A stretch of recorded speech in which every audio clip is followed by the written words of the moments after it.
In a world where 54% of Americans read below a 6th grade level. Could you read this? It's impossible. I just see his words everywhere. One man wrote a book about the hidden truth behind clowns. I finally finished it. Everything's gonna be okay now. Links down below to the Amazon. But he was about to find out. Your primary market is the USA, and it ranks 36th in global literacy rates, with over 43 million adults unable to read or write. Getting the truth to people is no day at the circus. You know, sometimes I wonder if I'm the real clown. Nobody reads anymore. Have you considered recording an audiobook? You're going to get a sore throat. You're serious about this, aren't you? You don't understand. I have to do this. The people have to know. That book will ruin everything. I will not use AI to record this. We can't let him reach them. This is just something I need to do. I don't even like clowns. The end. Now they can hide that they're completely illiterate. This is amazing. This season, playing on rectangular devices with black screens near you. The Nephilim looked like clowns. The audiobook.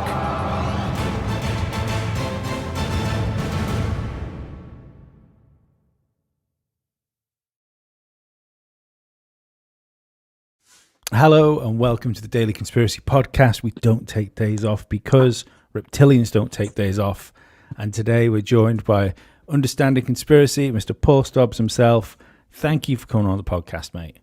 No problem. Thanks for having me. It's good to be here. No, it's good to see you again. Like you came on the show a while ago now. Would it have been over a year ago, I think, when we were Alien Addicts? I think so. Maybe longer than that, too, maybe. Yeah. Because I think you were It was an Alien Addict, yeah. Yeah, you were just at the point where you were going to release your book, I think, when we were talking to you, and you weren't sure whether it was going to be a part 1 or a part 2, and now the book's out, and how is that journey, like, finishing that off? Oh, yeah, well, how long has it been now? So if it wasn't this July of the year, but I think it's been a year since I published the book in July. And yeah, I decided to split the book in the end into 2. So I wrote like 20 chapters, and I already had this planned for like another 20 more on the list. And I was up to like 350 pages or something stupid like this. And I was like, I'm just going to split the damn thing. I can't keep going. You know what I mean? Like, I think this needs to be 2 books. No one's going to read it otherwise. Otherwise, it's going to be like this thick and just impossible. Just looking at it will make people think, yeah, no, I'm not going to bother with that, you know? So I split it into 2 books, and I made the first volume, The Nephilim Look Like Clowns, Volume 1, The History.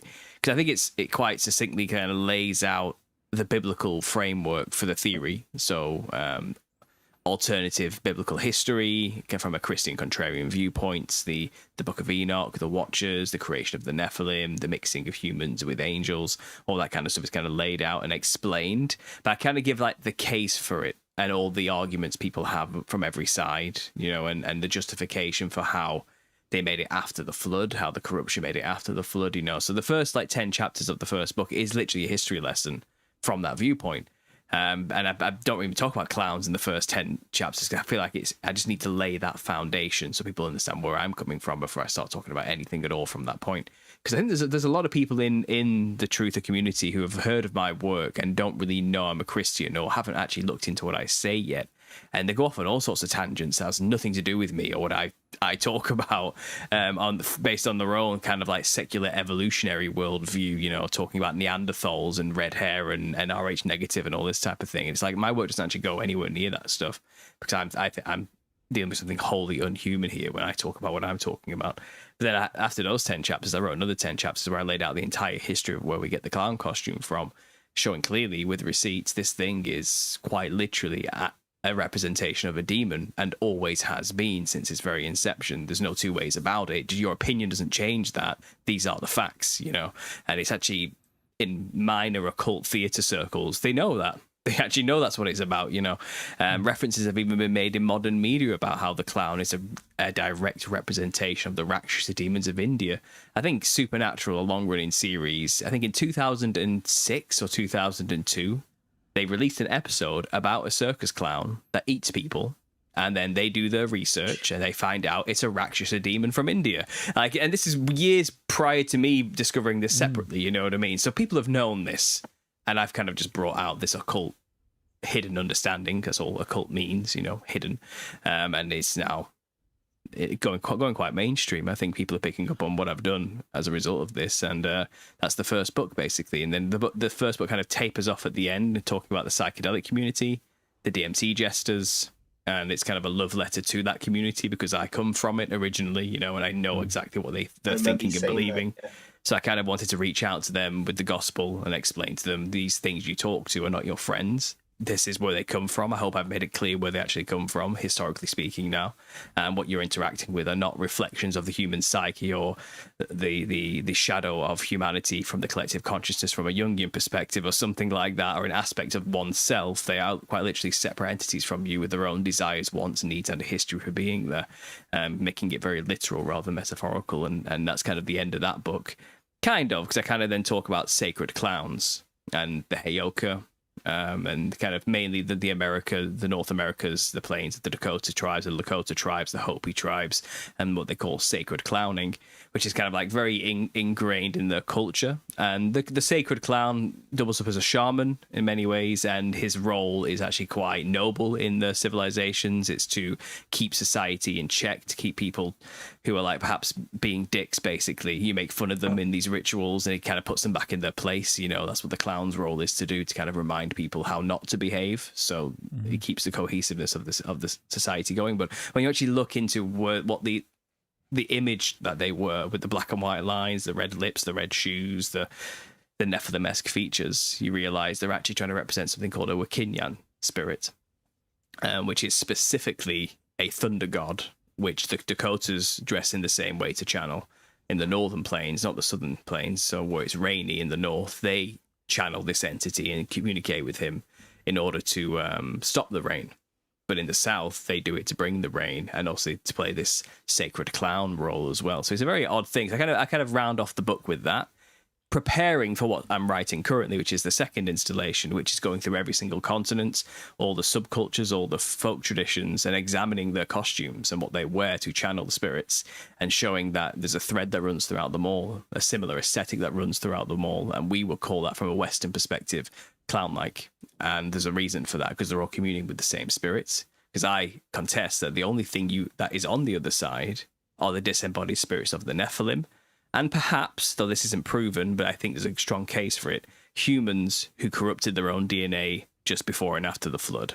And they are also stuck on Earth in spirit form, along with the Nephilim giants, which were half angel, half human hybrids. So these are just humans who mutated themselves. It's discussed in the book of Jasher.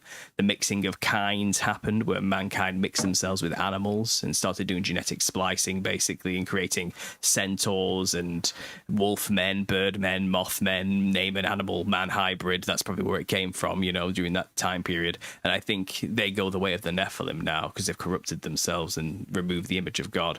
I think the soul gets damaged when you do that. When you affect the physical, you're actually also affecting the spiritual.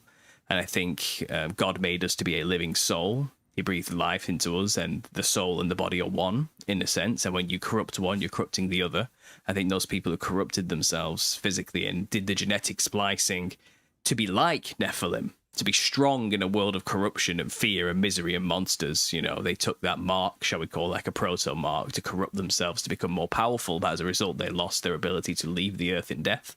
And I think they're also stuck here as demons today, the same thing.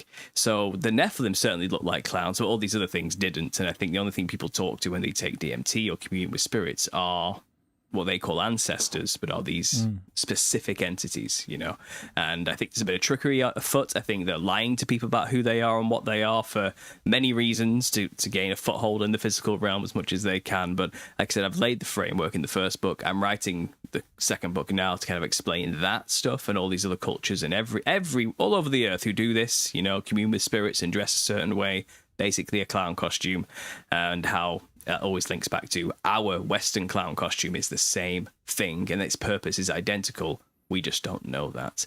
And then the last half of the second book, the last 10 chapters, so it's another 10 chapter situation. First 10 chapters, all the continents and the cultures.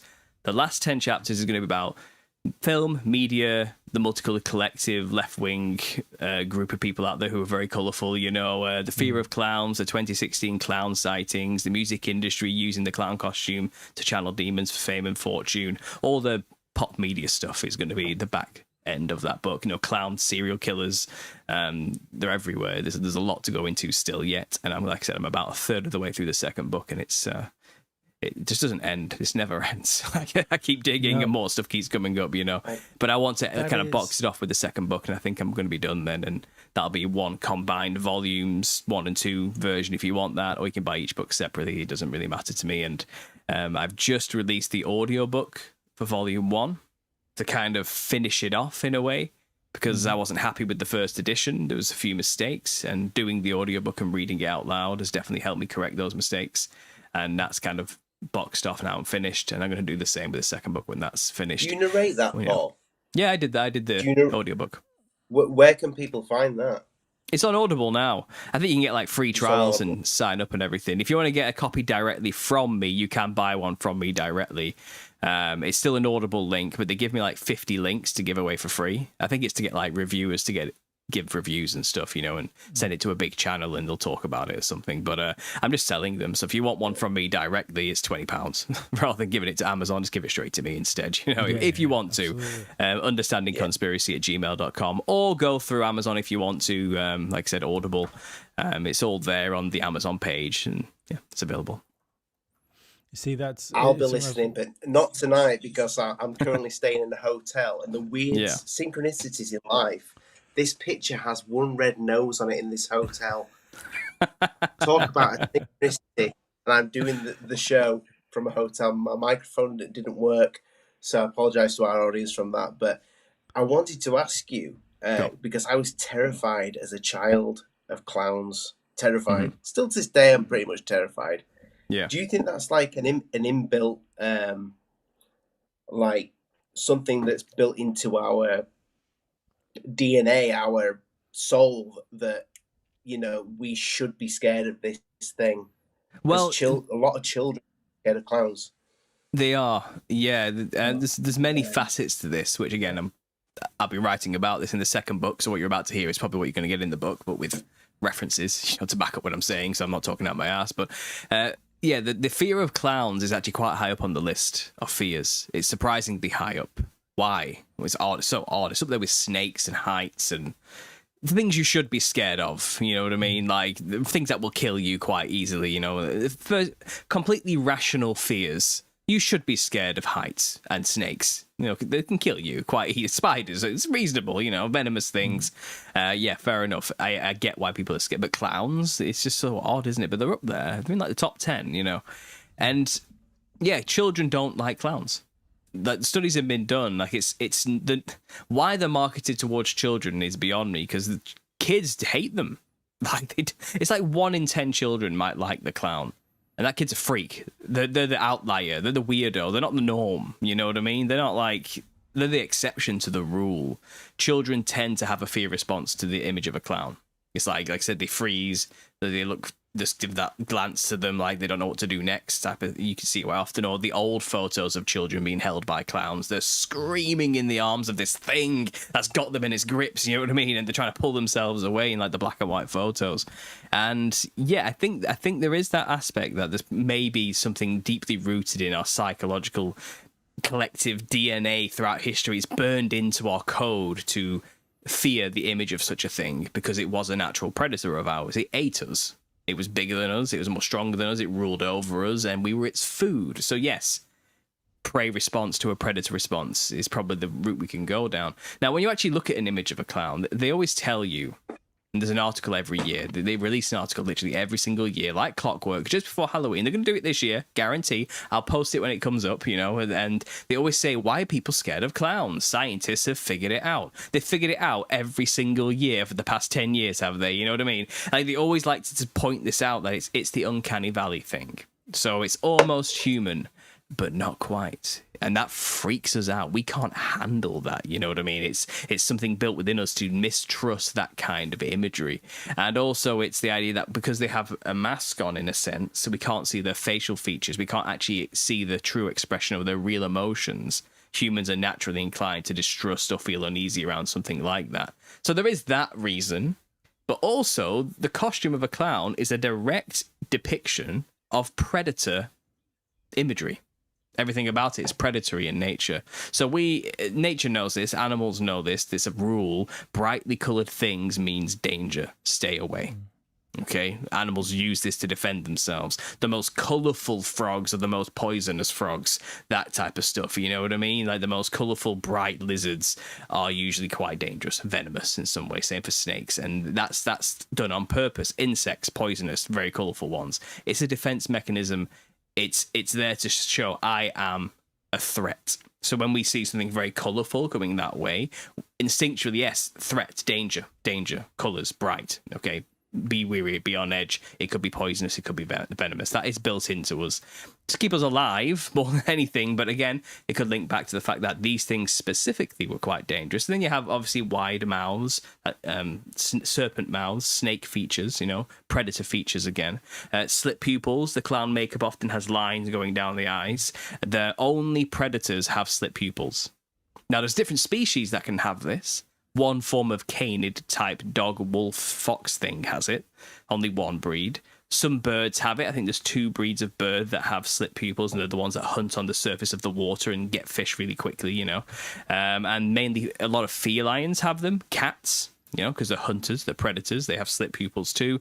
And primarily lizards and reptiles have slit pupils. Not all of them. There's disadvantage and advantage depending on environment, but primarily when you have a big, wide, open expanse with your prey on there, having a slit pupil helps you focus and zoom in and pinpoint on your enemy and stay focused on them and keep it focused while you're hunting them down.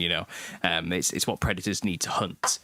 Prey animals like goats have flat pupils going the other way, horizontal pupils, because they are prey. They need to see all of their surroundings. The eyes are usually on the side of the head rather than the front, which is predators tend to have their eyes on the front for that same reason. And the flat pupil gives a wider, broad view of the horizon of their surroundings, so they can spot predators before they come to them. So if a clown is sporting these slit pupils, then instantly, instinctually, we're like, predator. This is a predator. We're in danger. We're in trouble. The bright colors, we're in trouble. It's danger. So no wonder people are scared of clowns just on that alone. But I think there is something, if we were quite literally hunted and eaten by these things, which according to the biblical narrative is exactly what happened, then yes, it would make sense for us to naturally have an aversion towards that visage. But nature itself would tell you you're in danger to be around such a thing as well. It matches up quite well. So that's probably why you're scared of them. Do you think there's something about wearing the costume as well, which changes people? Because I always had a weird story about a clown. Because I used to know a guy which used to go around doing like children's parties and stuff like that. Mm. And he was like a classic clown when he did it. But I'll never forget. It was in my local pub, and it was what he was supposed to do was cancelled. So he came in the pub dressed as the clown in his costume, and he didn't just like normal people when they finish work. They can go in their work clothes into a place and just be them, but he wasn't him when he came in. He was still trying to be this character thing. I live in a small village. Do you know what I mean? So it was really fucking weird behavior, and like I put me off that guy like for the rest of his life before he died. And there was something odd about him when he got himself dressed up. Well, play silly games, win silly prizes, I suppose, isn't it? But I contend, it's no joke what you wear. It actually is quite serious, and we don't know that here. We don't realize that. We don't play that game. That's superstition to us. That's silly. Africans in the middle of the forest do that kind of stuff and think that kind of thing. You know what I mean? Like it's kind of. We have this worldview in the West that what you wear is trivial by nature and bears no importance to anything whatsoever. It's just a bit of fun. And there is no spirit world to us. There is no connection to anything beyond what our 5 senses. So why would we have such silly views about what we wear? But every other culture all over the earth knows that what you wear is sacred. And what you dress like mirrors what's going on in the spirit realm, and you could use that to create channels to spirits. It's a method. It's a very well-known method. Drugs are another. Trance music is another one. Getting yourself into a trance and a frenzy is another method. You know what I mean? Some people use sex as that method. Some people use dreaming as that method, and meditation as a method. There's many methods to get in touch with the spirit realm and spirits. Costume is one. Okay, it's usually a bit of everything when they do these rituals as well. They incorporate it all together, you know, to make sure it's going to work in a sense. So when they dress in these costumes in, let's say, the in India, when they're doing the Theyyum ritual every year.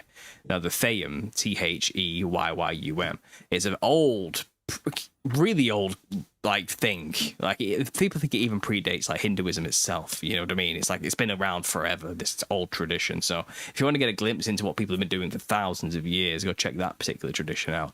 But they dress in this very colourful, big fanged, polka dot pattern face, elaborate, colourful headdress looking thing, you know, and they are channeling what they call their ancestors. Okay, or a god, a spirit, a primordial ancient entity of some kind. And the whole village gets involved. And they wait for this guy to be possessed by the spirit after he does a few dances, jumping through fire and spinning swords around and doing all sorts of things, you know. Usually probably high as well. And the rest of it taking drugs and do whatever he can. But once the spirit's in him, the crowd gathers and they give it stuff. Food, drugs, alcohol, water, live chickens to eat the heads off of, and the person possessed does it. They do it. They rip the head off the chicken and drink its blood straight out of its body and all this type of stuff. Like, they're not playing around, because they know this entity needs to taste these things, feel these things, do these things. That's what it's there to do. That's an offering to it, to placate it, to please it. And in return, it's a transaction. You get stuff. So knowledge, power, information. The village starts asking it questions. What do I do about this situation? How can I get rich over here? This person's my enemy over here. What can I do to stop them? And it's kind of like, can you, and they make deals with them, and it's like, even the people being possessed in many of these cultures, like, okay, demon, I've let you in. I've drank the drink, I've smoked the thing, I've ate the whatever, you know, and now you're happy and satiated. You've used my senses to feel all those things because you don't have a body anymore. You're using mine. I want something. I want to be able to be cut and not bleed. I want to be able to have the strength of 10 men. I want to be able to do things to defeat my enemies, you know what I mean? Because it's very tribal in nature, and that's why they do it. It's a transaction. But to get the spirit in them first, to have this communion, they were the thing that looks like it, to mirror it in the spirit realm. So your friend dressing like a clown, to him, that's just a bit of fun.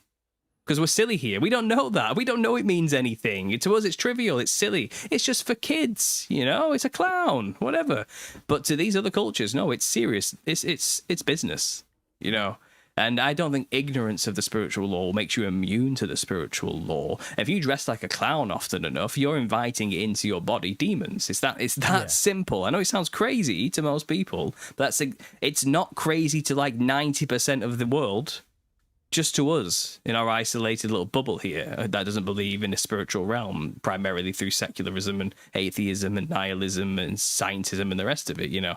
But we're wrong. We're the minority. You know, the majority of the world knows full well what they're doing. And yeah, the features that they dress up in, red head dress, white face, chalk paint, multicolored patterns on the skin, colorful clothing. That's a clown. I just described a clown to you.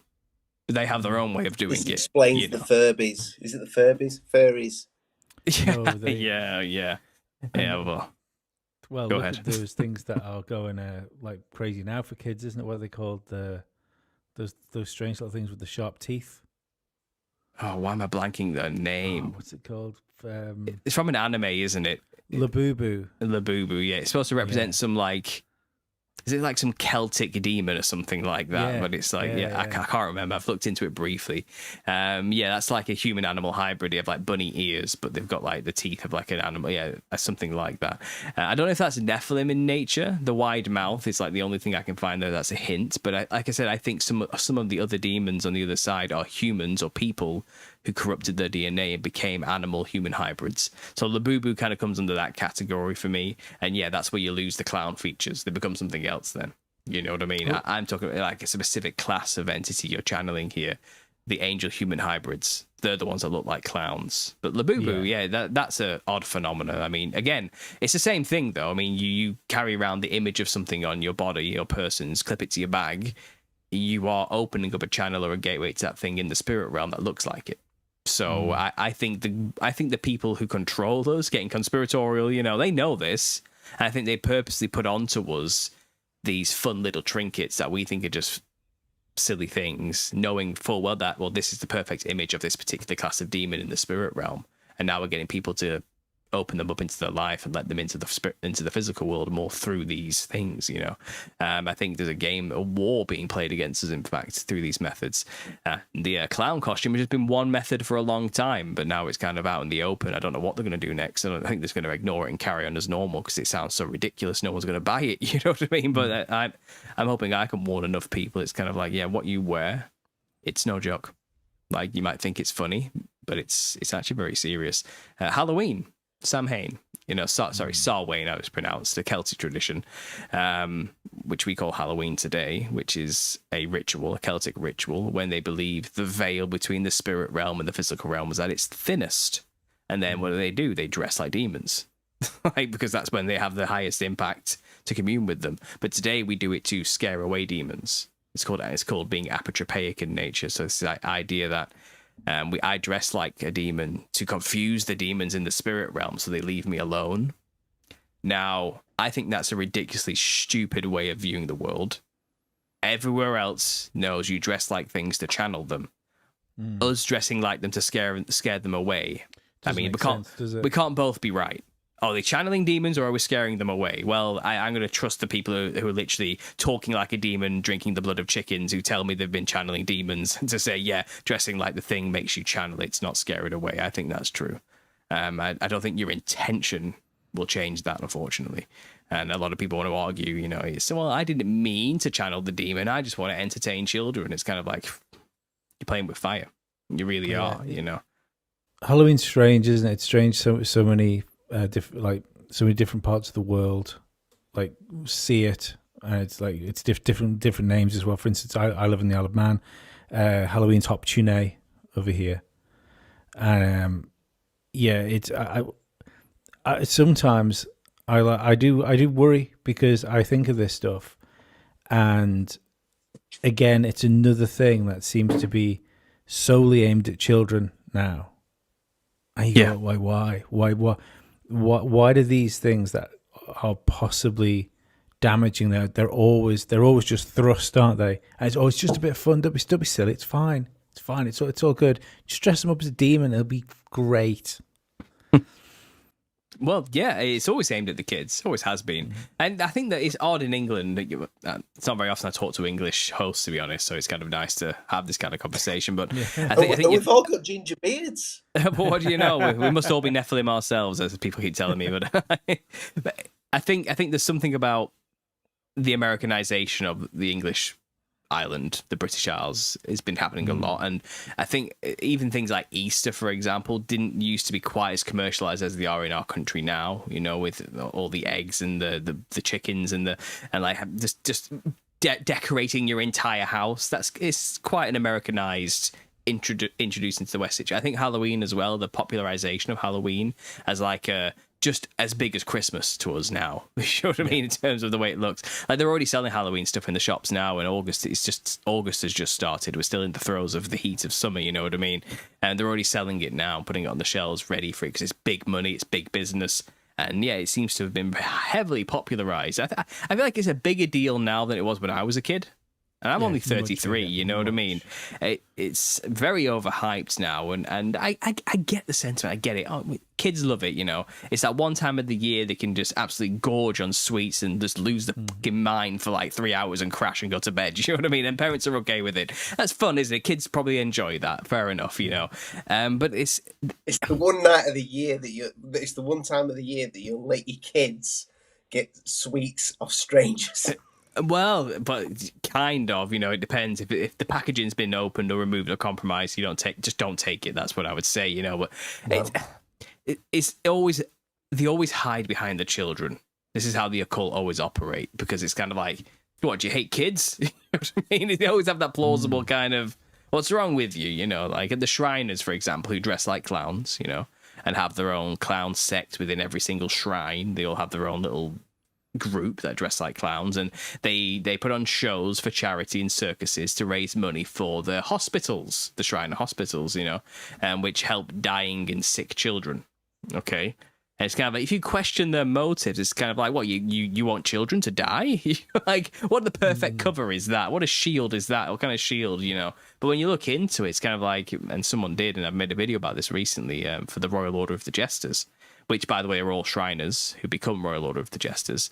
And it turns out, someone's been following the money. She's called is it Sandy Frost or Susan Frost? I think it's Sandy Frost, yeah.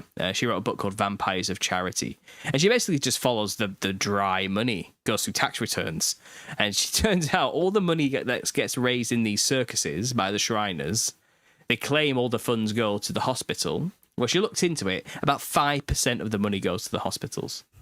Okay? The rest of it goes towards who knows, right? But it seems like these jesters have a lot of money available for the extremely extravagant parties and get-togethers involving prostitution, drugs, and all sorts of things. So she thinks, and she's done the connections, to funneling that money into fueling the debauchery parties they do behind the scenes instead, and claiming it's all for charity. So they're actually committing severe tax fraud as well while they're at it.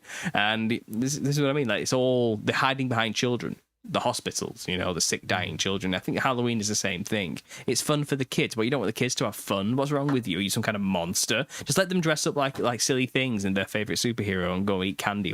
What's wrong with you? You know what I mean? It's perfect. But when you actually understand the traditional roots of that tradition, Samhain, it's wholly rooted in spirit channeling.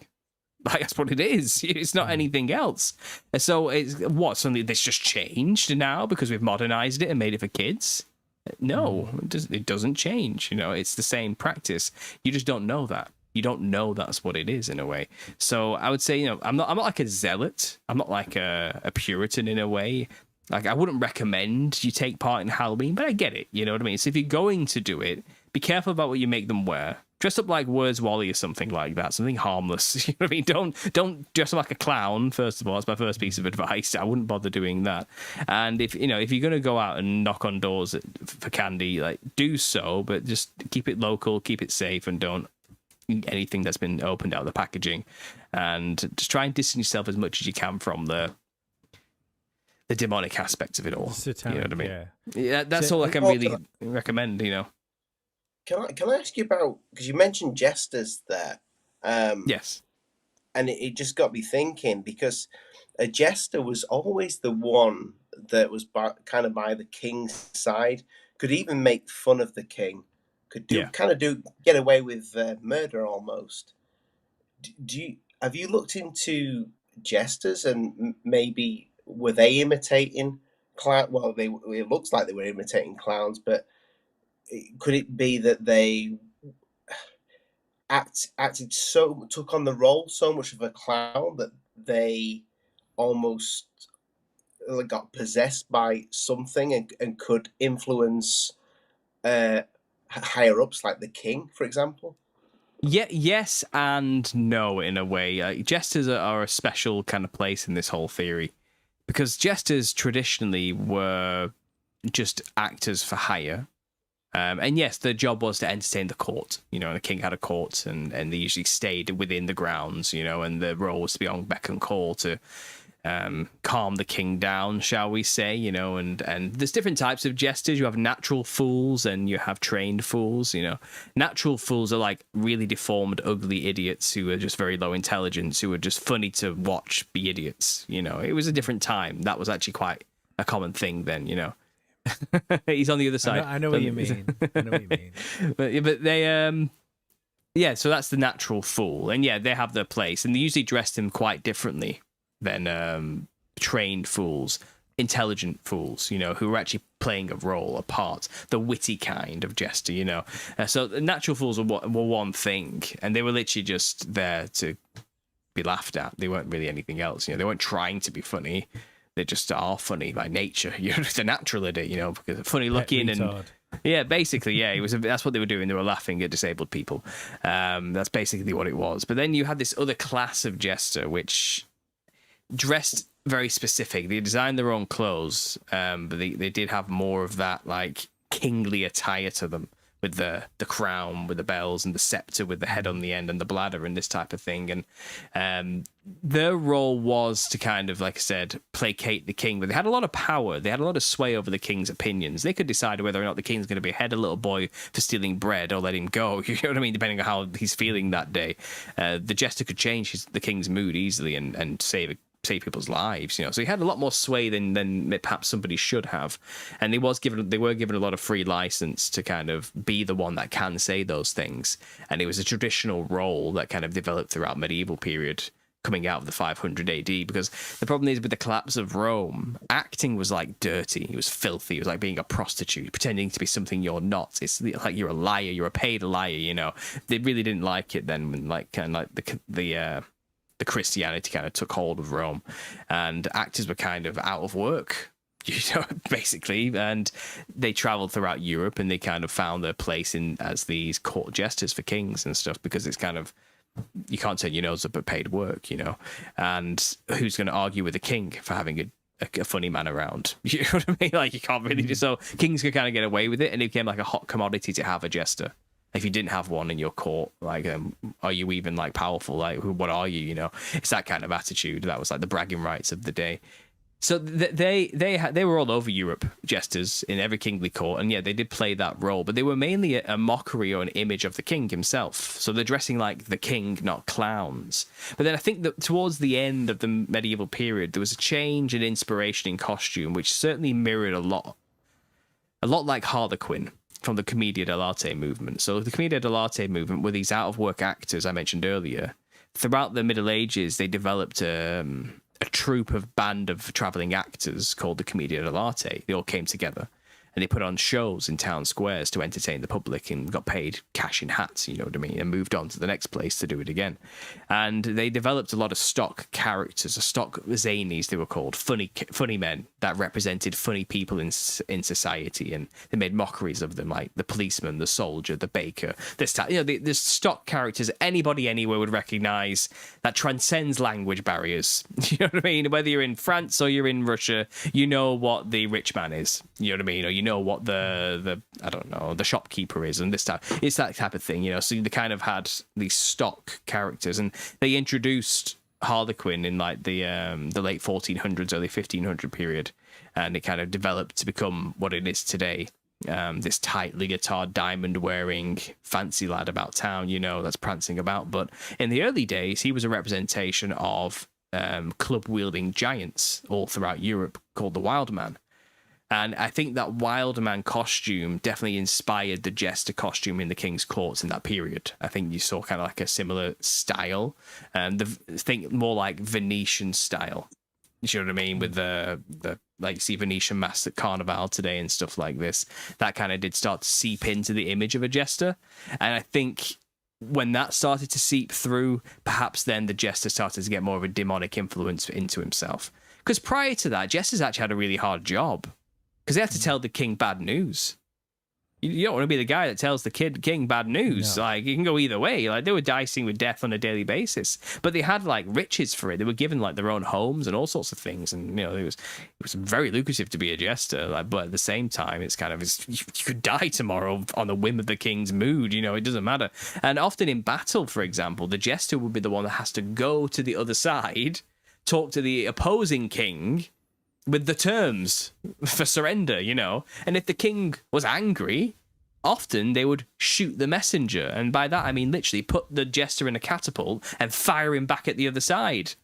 You know what I mean? Like, that's what they would do. That happened, you know. These court jesters died horrible, terrifying deaths at the hands of other kings because they didn't like the news they told them. So they had it rough, you know. So I'm not like saying these people were evil inherently. Some of them hilarious. Some of the stories some of these jesters do are hilarious. One jester, for example, was banned from England because he went too far with his jokes towards the king. And anyway, he comes back in, and he's like, I told you not to set foot on English soil ever again. What are you doing here? He says, oh, but I'm not on English soil. And he kind of took his shoe off and he poured out French soil from the inside of his shoes. You know what I mean? So he had these quick and witty jokes, and it was so funny he got back in. You know what I mean? It's like, so it's odd. Like, one jester faked his own death to get rid of a debt he owed the king. Like, and the king was like, if only I had forgiven you of your debts, so this type of thing. I forgive you for everything you've done for me at his funeral. And this king gives this public announcement, mourning over the death of his jester. And then the jester leaps up and says, I'll take the royal pardon, thank you. And there you go. Everyone heard it, you know. So it's kind of like things like that did happen in history. These people were wild and crazy, and they kind of like, they lived a horrible, dangerous life. But in terms of like Nephilim influence, I think it only seeped in very later in terms of costume design with the Wildman influence from Harlequin. But other than that, I wouldn't say there's much connection there. Now, there's something to be said for comedians and witty, funny men having the ear of the most powerful leaders. I think that in itself is something we should take seriously, as the idea of like who really runs the world, you know, who really sways public opinion. And today, comedy and laughter is used as a powerful tool in propaganda to sway public opinion and keep people on track within the propaganda world that they've created for us. And media knows comedy is a powerful tool for sway. So there is that to be said as well, you know. The most powerful man in media right now is a jester, you know. You've got Joe Rogan there. Well, I just talked about that with Izzy Griffin. You know that guy. He's a musician, I think. I'm not sure. I've talked with him before, but I just did a talk about Joe Rogan with him on his podcast, and he thinks that he has this idea that Joe Rogan's like the head of the jesters in a sense. He's like the court jesters, and he's like the head jester, and he has this troupe of comedy actors that are kind of controlling what is and isn't funny. And he is the most listened to man in the world, like you said, you know. And I don't think personally, I never considered Joe Rogan that much of a comedian. Personally, you know, I didn't think he was that funny, and I don't know him for his comedy. Do you know what I mean? Yeah, I think that's fair. I think he's the only reason. Like, I think some of Joe Rogan's stand-up stuff is pretty funny. But that being said, he wouldn't be selling arenas out if he wasn't Joe Rogan from the Joe Rogan Experience. Yeah. That's right. His name definitely carries more weight, I think, just because than his actions, shall we say.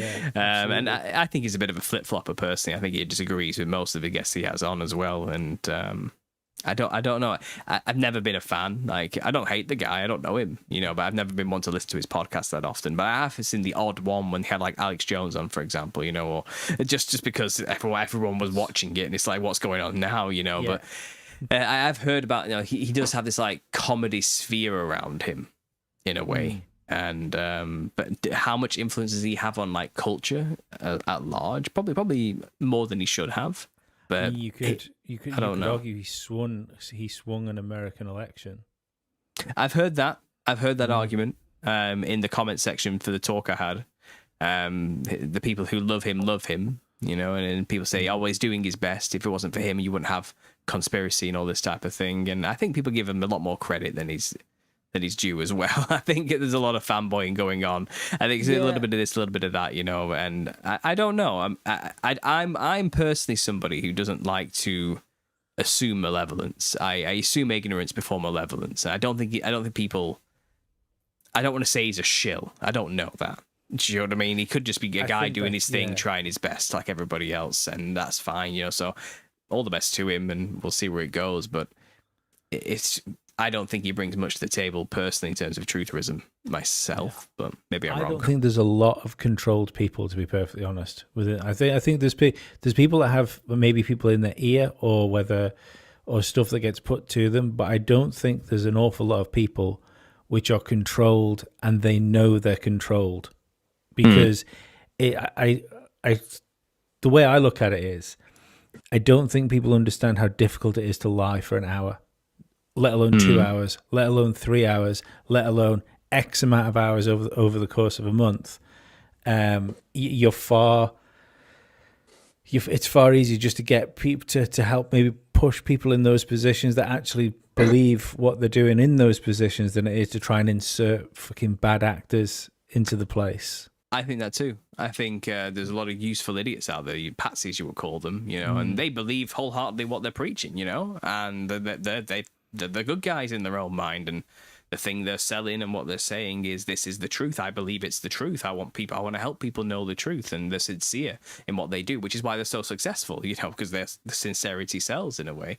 And yeah, I think a lot of people do get pushed and moved into positions because someone behind the board that they have no idea exists is putting them there, and influencing them to get to those positions. I think, I agree. And when it comes to like shillery in the world of conspiracy, it's not it's not what people think it is. I think it's subtle influence being exhumed against the culture at large, rather than, like I said, nefarious actors out there intentionally lying on a daily basis, rubbing their hands together, saying, how can I deceive the nation today? I really don't think that's what they're doing, and it wouldn't work. We'd see through that. Insincerity screams through people when they're lying. You can tell when somebody's lying. Your spidey senses go off, as I've heard someone use against me recently, apparently. And it's kind of like this, when somebody's not legit. You can just feel it. You just kind of know, And I think there's a few, I don't want to name names, but I think I've met a few where it's like, you're sus as hell. You are sus. Like, I've been there, but you don't want to cast a spell. You don't know, and this is the problem. You can't know, can you? So why accuse when you just don't know? Go ahead. Sorry. Yeah, I listened to the Joe Rogan interview with Stephen Greer, which is from years ago. It's funny you mentioned Joe Rogan, because on the way to work this morning, so I had a 3-hour drive, I listened to that, and you could tell all the way through this podcast that Joe Rogan just didn't believe a word Stephen Greer was saying through that podcast. So I know you, and these are players that have been around for a long time, talking about this paranormal subject. But what I did want to ask you, through your research, Paul, what is the most recent event when it comes to the Nephilim in our history? From like now to, because these things have disappeared. They've all died now, and they're just, whatever remains of them is in the a different dimension or whatever. But what's the most recent? Have you found anything in history that depicts anything? Well, first we have cryptid sightings. They're still going strong. There's a whole community dedicated to it. I'm sure your podcast has interviewed a few cryptid hunters or two out there. You know what I mean? I'm sure you've met them. They're out there, and they all have these accounts and tales that they're like, they've seen some things, man, and they get these reports from people who are witnessing odd-looking creatures all over the place that just defy anything logic that we can understand, And I think as far as like true Nephilim, we'll get to that in a minute. That's one thing. I think the cryptid phenomena, which is still happening and strong today to this day, is inspiring many media movies about them. Folkloric renditions through media of real phenomena is cryptids, and I think they go back to humans who corrupted themselves, or animals that were slapped together that shouldn't have been slapped together in DNA during this time of genetic engineering, and we have these chimera hybrids all over the place, and human animal hybrids like Mothman, for example, a very famous one in Virginia, a human animal crossover of some kind. They're all over the place. They are everywhere. And I think those are the most modern, like Nephilim-esque encounters that are still going on. When it comes to like giants, I think the giant of Kandahar incident was quite a common one in Afghanistan. Have you heard of this one? And this, I think like did somebody sacrifice a goat to it? People were taking goats to it, I think. Possibly. I don't think the military intended to come across it, though. I think they thought that was superstition or something, but we don't really know what they're doing in the Middle East, to be honest. According to the Hillary files, they found the tomb of Gilgamesh, you know what I mean? And they're very specific on that thing, and they believe he was a Nephilim, trying to find eternal life because he knew what would happen to him in death as well. It was a bad idea, it's that type of thing. But then people say, was that Nimrod? And then it comes to a whole, did Nimrod Nephilimify himself, or did he just want to be like the Nephilim because he admired them in some way? I think there's a lot to be said that Nimrod may have brought the Nephilim technology back after the flood, may have revived Nephilim after the flood and incorporated them back into his fold and his kingdoms. I don't know. We know they made them after the flood. They made it. And Canaan was flooded with giants after the flood, and Israel had to go through and reclaim the lands and slaughter all the giants after wandering in the desert for 40 years, after failing to do it when God told them to originally, And we know giants made it afterwards. Did any survive that original culling? Well, there's a tale from the north regions of the earth in the icy plains of Inuit culture, and they have what's called, I think it's from the Dorset culture, but they have these things called the Tunits, Tuniit. And the Tunit culture or the Dorset culture are gone now, extinct, disappeared, wiped off the map. But they were described as incredibly tall, powerful, giant men who could sling a seal over their shoulder and run incredibly fast like a caribou, you know. And they dwelled in the north, and wherever they encountered humans, they fled.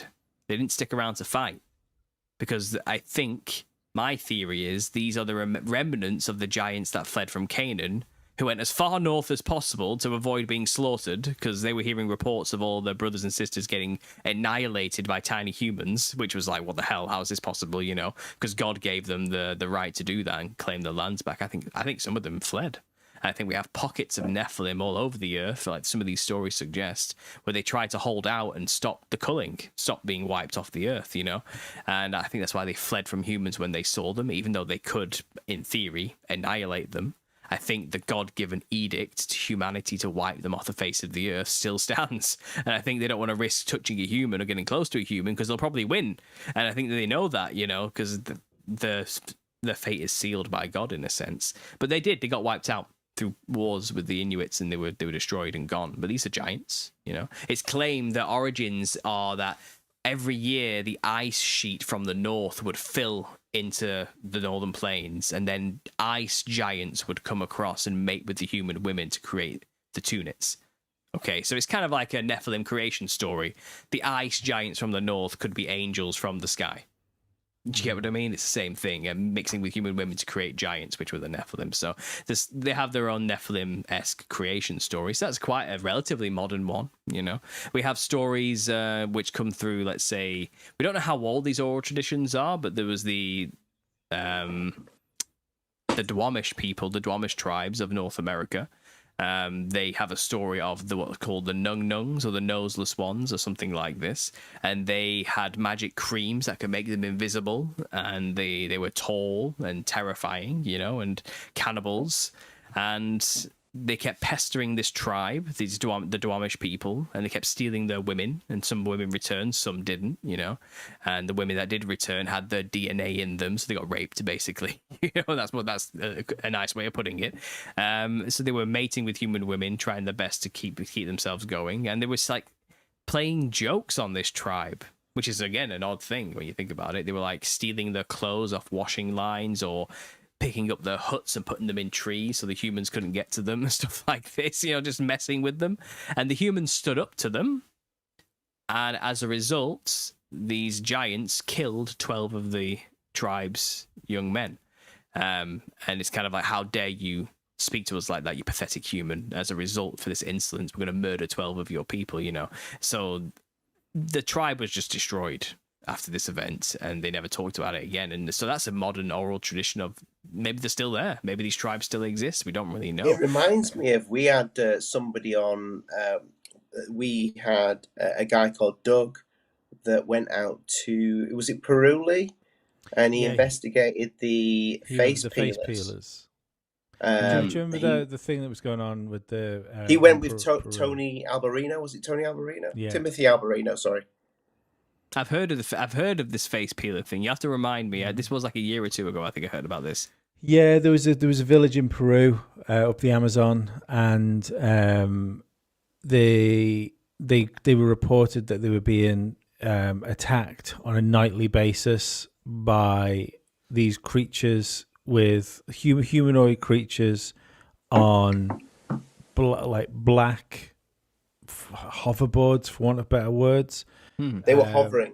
Yeah, their armor was very much like the Green Goblins from Spider-Man, and they were coming in. And there was a girl which had like lacerations on her neck, and Timothy Albarino, a couple of other people, and our friend Doug went down there. And like Doug's ex-military, he went down there to they took weapons, they took some other stuff.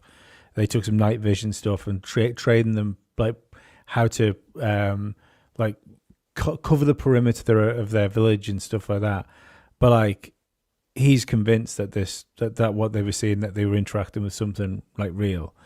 And the wild thing about it was, now bearing in mind, these things were coming from the sky. They had been shot by the rifles that they had, and they would just get up and keep going. And they were trying to grab young girls at the time as well. But the craziest thing to me was they got in touch with like the Peruvian government to try to help them. It was like we're under siege essentially. They didn't do anything, and the official news report to write it off was, it's illegal miners with jetpacks. That was the government's official line, that it was illegal miners with jetpacks. Bearing in mind that even if we'll entertain the fact that this was like, I mean, and when we say illegal miners, we're talking about like essentially like petty violent criminals here. Doug did explain to us the level of sophistication that goes on with these like illegal miners, and however sophisticated you think it is, like it's minus 1,000 of what you're thinking it is. Mm-hmm. They don't make very much money doing what they're doing, so they're not dropping what at the time. I think I looked online, and the cheapest like consumer jetpack I could find was like 25-30 grand. And you see that they're incredibly hard to maneuver. They don't fly for very long. We see whenever there's demos of them, they're all like always like racetracks and stuff like that, aren't they? Where there's like big wide open spaces. These things were negotiating a fucking jungle. Yeah, it was really weird. More of a Silver Surfer type situation, to be honest. Then so something just ethereally out of this, impossible by human standards, is what we're seeing here, isn't it? Again, those encounters are so common today that you can't help but we, at least in the conspiracy world, people are encountering crazy monsters all the time. So something's still here. Clearly, are the OG angel human hybrids around, the Nephilim? I don't know. I think they were doomed to be killed before the flood, and I think that was fulfilled. And then humans took it upon themselves after the Nephilim were gone to corrupt themselves. I think that's perhaps how some of the corruption got to the next realm, the post-flood world. So I don't know. I don't actually know if any real old school Nephilim are still about, but there's something to be said for the children of the Nephilim. So these aren't like half angel, half human. They're like a quarter angel, 3/4 human. Like, so a Nephilim had sex with a human woman and created their hybrid children, and then that grandchild of the original Nephilim had sex with a woman and had a child. So the angel aspect is getting watered down with each generation. Do you know what I mean? But are they Nephilim? Probably, yeah. Then they have Nephilim blood, shall we say? They are, what would you call it? Ancestors of the Nephilim. They are genetically connected to the Nephilim, and I think they're described as the Elio. A film just came out called Elio, did it not? By Pixar. Funnily enough, I thought it was an interesting choice of name. And the Eliud and the Nephil. So not Nephilim, just take the IM off the end of the Nephil. And these are described as like the generational children, grandchildren, great-great-grandchildren of the Nephilim. And I think some of them are still knocking about. I think this is where we get people who believe that they're actually like genetically connected to the Nephilim with the angel blood in them, with the divine right to rule, these 13 power blood families of the Illuminati, shall we say, that type of thing. I think they think they're connected to them. But I think it's actually Bigfoot that's we're looking at here.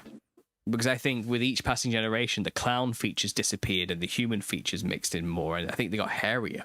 I think they did, especially in the northern climates where you adapt to your environment. I think they got hairier and hairier, and like in like the mountains you get the Yetis, for example, with lots of hair, and they get more like ape-like and weird, but still big, still humanoid, still bulky. And the only reason I would say Bigfoot probably is more closest thing we have to Nephilim today is because of the supernatural divine abilities that's always documented. They're not just like big apes. They can also throw their voices, go through portals, manifest and disappear into reality instantaneously. They can mind control people. They can communicate through the mind. They have magical properties to them, like extra sensory abilities that are just beyond humanity, you know. And I think the only way they would have such a thing is if they have something angelic in them.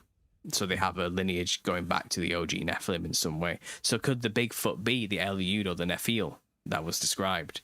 And where people find Bigfoot, what you're really encountering is the remnants of Nephilim, basically, or at least the remnant descendants of Nephilim. I think that's that might explain the missing. It might explain the missing 411. Maybe it's just a working theory. I don't know. I don't know. You know, just based on my research, that seems to be something we could equate it to. Now, are they evil necessarily? I don't know. I have people telling me they're completely evil. The most evil creatures, in fact, but I have other people telling me, no, maybe not so. They're just misunderstood, you know? I don't know. I've never met one myself, but what I can tell you is the wild man is a tradition all over the earth, everywhere. You know, but specifically in Europe. In Europe, we call it the wild man. You call it Bigfoot there in America. Sorry, they call it Bigfoot over there in America. They call it... Well, they have their own names for it. Everywhere. It doesn't matter where you go. You know what I mean? Like I said, the Yeti's another good example in the Alps and this type of stuff in the Himalayas. So it's kind of they're all over the place. They all have a different name, but I think they get less hairy the more closer to the equator they are, and then they just look like Nephilim. They look like clowns. They look weird. You know, like man-eating monsters with big jaws and this sort of stuff. But I think the further north and colder you get, the hairier they get, and they look more like what we call Bigfoots. So I think that's why we have this odd variation. If you go to India, they've got loads of representations like Rakshasas. And if you just cover that thing in hair, you've got a Bigfoot. You know what I mean? But they're naked. They look even scarier naked because they have these massive claws and giant bulging eyes and massive, like, grinning teeth, you know what I mean? And they look insane and they're man-eating giants, you know? But I imagine if you just cover that in long hair, you would think it was just Chewbacca, you know what I mean? It's just what it is. Like, and I think that's what we're dealing with in a sense, like just different variations based on geographical location. So they give them different names, and people have separated them from one another as though they're not the same thing. But I think they are. I think they're all connected in a way. And I think the Nephilim is the closest thing we've got today is the Bigfoot phenomena. That's kind of my conclusion on your original question there. Paul, have you looked into like the dinosaurs when it comes to like some of the bones and things like that? Because I've heard conspiracies where people are saying that dinosaur bones, and I'm well aware that what we see in the museum, me and Lee have talked about this many a times, that, you know, when we look in a museum, we are pretty much seeing a replica of what they think a dinosaur looks like. And, you know, half the time it's not even real bones, it's just plaster. Do you think some of those bones that they found back in the day could have been Nephilim bones? I think it's a cover-up for dragons more than anything. That's what I think.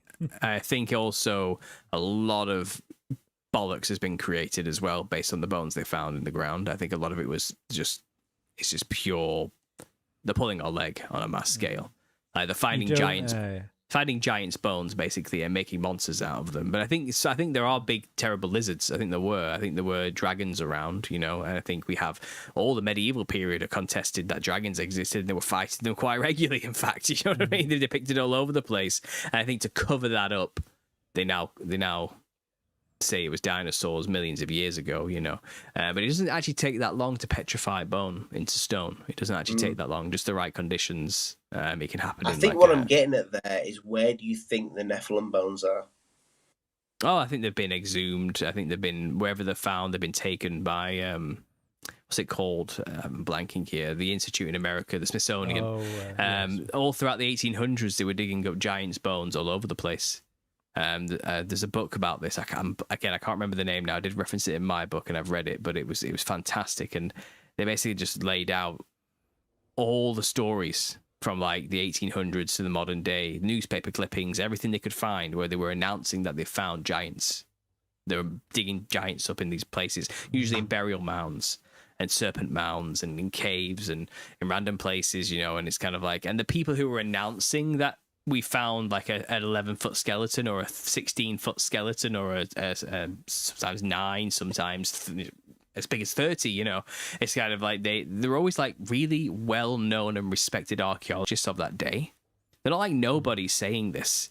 People who wouldn't stake their entire reputation on a claim, you know what I mean? Those type of people, like, they weren't just quacks, like, who weren't like serious or didn't have the credentials to make such a claim. Being interviewed by the reporter, you know what I mean? It's kind of like the local archaeologist professor from so and so university has this to say, you know, and they're in these articles, and they're saying, yeah, we found these giants. We're really excited. We're intrigued. We got the Smithsonian. We contacted them.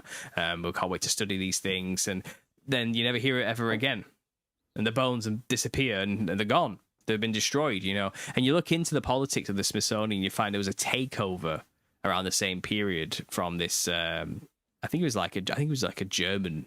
I can't remember, but he was a staunch secularist evolutionary theory believer. You know what I mean? And he was kind of he did not allow anything that went against that narrative to be associated with scientific endeavor or discovery, you know. So you find there was a lot of stuff destroyed in the 1800s, a lot of bones. Anything that we did find is gone. It's got, I don't know where it is, you know. One story is that in Lovelock Cave, you find the Paiute Indians destroyed a red-haired, white-skinned tribe of giants who were cannibals in a cave next to a river called Lovelock, and they blocked up the cave and set fire to the entrance and smoked them all out. But when they went in there, the bodies were gone, and they think they must have gone deeper into the cave, but they were probably dead. They never saw them ever again, you know. And this was only after pleading with them to stop eating our people. They tried not to genocide them, but they wouldn't listen. They wouldn't change their ways. You know what I mean? They kept just being man-eating monsters. So they tried to live peaceably with them, but they just couldn't. So they resorted to war, you know. But anyway, it turns out like 100, 200 years later or something like this, guano excavators, so digging up bat shit basically, because it's of value in the region, they, under layers and layers of it, they found duck decoys, skeletons, 7-foot skeletons, 8-foot skeletons, all sorts of things, you know what I mean, that back up this oral tradition that giants were killed in this cave, you know, because of this war. And that wasn't that long ago. Again, it was in the 1800s. I think it was in like 1911 actually, or something like that, or 1907. And anyway, those bones apparently were taken by the local Freemason lodge and boiled and used in a ritual or something like that. So they're gone. They're all gone. But the bones were there. They were found. You know, they were found. And you can find hundreds of articles announcing them being found. And now it's at a time where pretty much anything that's been found has been found or is buried, and if we did find something now, they're not going to tell you about it, you know. And all those organizations who do that kind of work are all orchestrated and controlled now, so you would never hear about it or the operation to begin with, you know. So we're living in a different time, and but we have echoes of residue evidence from these newspaper clippings that they found all the bones. Now, dinosaurs, I think, are a convenient. They came around the same time as a convenient way to explain away some of the big bones they couldn't quite get rid of. And you should see some of the early dinosaur depictions; they're ridiculous. They slap these bones together into some crazy shape and say, look at this monster, you know what I mean? But it's kind of like that bone does not connect to that bone in any way. You don't know what you're on about, you know? So they look ridiculous, some of the early dinosaur skeletons. And it's certainly evolved and adapted into this grand narrative we have today with images. And we have the Triceratops, the Stegosaurus, the T-Rex, the Triassic, the Jurassic, you know, we've got the pterosaurs. And it's like we have all this they came from the water, they were on land, you know, and they developed and they turned into what they are today. And now suddenly they're no longer lizards. They're now giant chicken lizards with feathers instead, or something like that. They're now actually birds, not lizards, you know. It's always changing the narrative. And I always remember this funny I saw this funny meme, and it showed a medieval dragon, and it's covered in like, it's got wings, you know what I mean? And it's got this like feathers everywhere, colourful feathers, and it's got this bit like lizard head with like a tongue sticking out, and it says like medieval bullshit next to it. And then as you go down for the progression of dinosaurs, it's like first it's this really crudely drawn like lizard, and it turns, and this is like the real scientific out of the textbook drawings of dinosaurs, you know, and it evolves into like a velociraptor shape, and then now they say it looks exactly how the medieval people used to say they look like. You know what I mean? With it's the same shape now. Like, they didn't have tiny little things at the front. Those were wings. Going backwards, it's a different thing now. So we've gone full circle, and now what the people in the medieval period were claiming to be fighting and riding and doing all sorts of crazy things with, we now say existed millions of years ago instead. So I think dinosaurs were dragons, a lot more modern. I think dinosaurs is a cover story for their existence because it doesn't fit into the main narrative that we've been given. But also I think a lot of it is bullshit as well to cover up for a lot of the giant bones that were exhumed around the same period. So that's my take on dinosaurs. So, because I've noticed this with some of the stuff you've been doing, because I know you do some streams now and again, don't you? He's been on our show before. In fact, I think he's coming back next month, which is JT Follows JC. Yeah, Joe. And, And I've noticed some of the stuff you've been doing lately has been delving into like Tartaria and stuff like that. Yeah. How is that woven in from what you were doing to get to that point? Are they connected, or is it just something that you've come into along the way? Well, my work on my channel is about conspiracy. Primarily, I'm trying to understand the conspiracy. That's my holistic goal. My logo is a symbol of the conspiracy. It represents everything you need to know to understand the conspiracy. That's why we've got that star there. People think I'm repping it like I'm a part of it or something like that.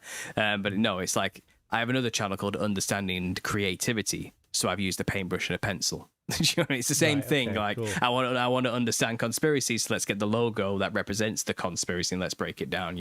So fundamentally, that ethos and that philosophy has always been my work. And the Nephilim look like clowns is just something I discovered and something I've worked on a project. It's a side project. It's a passion project. It's my baby, and predominantly known for that. But if you go to my channel, I talk about everything. All topics in conspiracy, because then that's just a piece, that's a tiny puzzle piece I've contributed to the community at large, and I what I do is I watch the movements going on online. I try to and there's many factions in the truth of culture. You got the New Agers, the Christians, the Gnostics, the secular types, the more political types. You got the left wing, you got the right wing. You got the whistleblowers. You got so many. You got the UFO community over there. You know what I mean? You've got the more of the psychological, narcissistic red pill communities who are doing into psychology of evil and all this. There's many different groups in the conspiracy world, and mine predominantly I've settled in the Christian camp because I think that's what the truth is, and within the Christian camp we had an issue arise where this Tartarian research was coming out and we didn't have an answer. Okay, so there was a civilization not that long ago, which we don't talk about anymore, that created a super advanced civilization and world, and this crazy technology with Antiquitech that's far beyond what we use today. And all these machines have been destroyed and dismantled, and we're living in like the squatting in the squalid remains of what's left from that civilization while being told we're the most advanced we've ever been, and it's kind of, how do we explain that? That doesn't fit into the biblical narrative whatsoever. Who were these people? Who were the Tartarians that built all this stuff, And you look into the narrative of the Tartarian researchers and they fall short on a lot of things. And they say like Tartary covered the whole earth, when Tartary just means more land. And that's what people put on maps when they didn't really know what was over there. So it's kind of, you have to wonder, like, well, they make giant leaps to try and justify this earth-wide civilization with a shared infrastructure and architecture, which we would call Greco-Roman today, something like that. Now, biblically speaking, we had a worldwide beast system that covered the whole earth called Rome. Okay, and they conquered everything, and Christ destroyed it. And Rome collapsed not long after Christendom took over, and that was prophecy fulfilled in a sense. But then our official narrative is kind of like a slow burn. Christianity twisted into something evil. It became like a dark age period.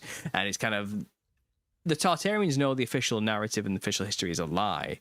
But we Christians, for some reason, believe the official narrative of our history. Like, why would we do that necessarily? Because it doesn't actually conform very well with what was going on in the Bible. And what Christ said, because Christ said that all these things are going to happen soon in your lifetime. Clear as day. People can argue with me and did argue with me for quite a while about this. We have a whole body of work on this, but people don't want to accept that Christ was talking to people right in front of him, and he told them, "You will see me return." Okay, so when you factor that in and then read Revelation 20, I think it's verses 11 through 15, it makes it clear that when Christ did return, or does return, he establishes a 1,000-year rule on Earth, where he rules with an iron rod. So it's a war-like rulership. It's dictatorship. Not everyone's on board. It's not perfect. It's not all sunshine and lollipops, you know. It's a rule with an iron rod. I am the king, you bow down type of situation, you know. And he will resurrect his saints who were beheaded to rule as kings and priests with him for that 1,000 years on Earth, right? Do we have any 1,000-year period in history where Christendom completely ruled over the Earth? Well, we have the Dark Ages, as we call them. And it turns out the most beautiful architecture was created during that period in time. So now we have a biblical explanation for Tartaria. We have an answer now that we can give. So I explored that answer, you know, and I made hundreds of videos on my channel, hours of work and research, teaming up with everybody else who kind of was talking about this idea everywhere. And we created a huge movement and a solid community online, which is still going strong today, around this idea that Christ kept his word. He really did return when he said he was going to return, and he established his kingdom on earth for 1,000 years. It's been completely covered up, and now we're living in a time, which is explained again in Revelation 20, chapter 15, 16. We're living in the little season of Satan, or as I like to call it, the last season of Satan, because we're not giving him power here, you know. All credit to Wendy, my moderator, came up with that phraseology. It's a great way to view it, because we're not giving glory to Satan when we say this, that we're living in the little season of Satan. We don't want, Jesus is in control, he won, it's done, it's over, you know. But it does say, once the 1,000 years has ended, Satan's let loose from his prison and reigns for a little while, okay? And he'll gather an army to make war with the camp of saints, and we don't know where that is. You don't know what that is exactly, but it's the saints who were resurrected with Christ for that 1,000 years. They've camped somewhere on earth, and we're going to make war with it at some point. So I fleshed out the possibilities. It brings the UFO phenomenon into this. The mothership suddenly turns up, or is in the north or somewhere, or a mysterious place suddenly appears, like Wakanda in the middle of the ocean, you know? And it's kind of like, what is this alien threat? Let's go and attack it, you know? Well, that's the devil convincing the whole earth to go and attack the camp of saints, isn't it? And I think a lot of the narratives we've been spun throughout the conspiracy culture kind of does weave very well with this little season theory, this Saints last season theory, that we're living in this time now, after all of Revelation and prophecy was fulfilled, and we're at the very end of the script, the very, very end of the script. Because most Christians today who are in the end times, they're not there. They're in like they're still waiting for Jesus to return after 2,000 years, and they're still waiting for him to establish that 1,000-year kingdom. Did you know what I mean? But we're saying that's all happened. You're saying it's done. We're done. We're now in the final stage where Satan's let loose. He's not runs the earth, but he has free reign to gather his army. Okay, now Christians can still live in this time, still believe in Christ in this time, still be saved in this time for the final great white throne judgment at the end of all of this, which is the only thing that counts, by the way. Okay, that's where your blessed hope should be. Am I going to make it to the new heaven and earth? Am I saved? You know, when God judges everything at the end of this season, am I in the book of life? Am I covered? That's what being saved is. A lot of Christians think we're taking away their blessed hope by saying Christ has already returned. It's kind of like, well, your blessed hope shouldn't be in getting to rule with Christ for 1,000 years on earth as a king. They should be in, do you make it to the new heaven and earth? You know, so it's kind of, their priorities are a bit mixed up. I don't think they fully know what they believe. I don't think they know about this thing I'm talking about right now. I don't think they've been taught any of this. I think if we were living in that time, it would be covered up, you know, and I feel like that community is strong now, and I did play a big part in making it happen. Inadvertently, I just wanted to discuss interesting ideas because that's what my channel does. I cover all these topics, you know, because they're making waves in a way, and I kind of ended up inadvertently leading that wave because people liked listening to me. And it got to a point for me personally where it was actually getting a little bit too intense, and my family and me were getting a bit worried for my own safety, to be honest, because when you start talking about these grand ideas in Christendom, a lot of people take it extremely personally and get offended in many ways, and it becomes a big issue and puts a big target on my back. And I did get a lot of attack, a lot of hate, a lot of disturbing stuff happening, you know. And not only that, unfortunately, it seemed, and look, I'm not putting down my brothers and sisters. I'm still a believer. My work is out there. I stand by it, you know. But the movement itself got weird. And it started to turn into, and I hate to say this because it's what our enemies used against us, a cult. It got weird. People were getting very zealous about it. Too zealous for my taste.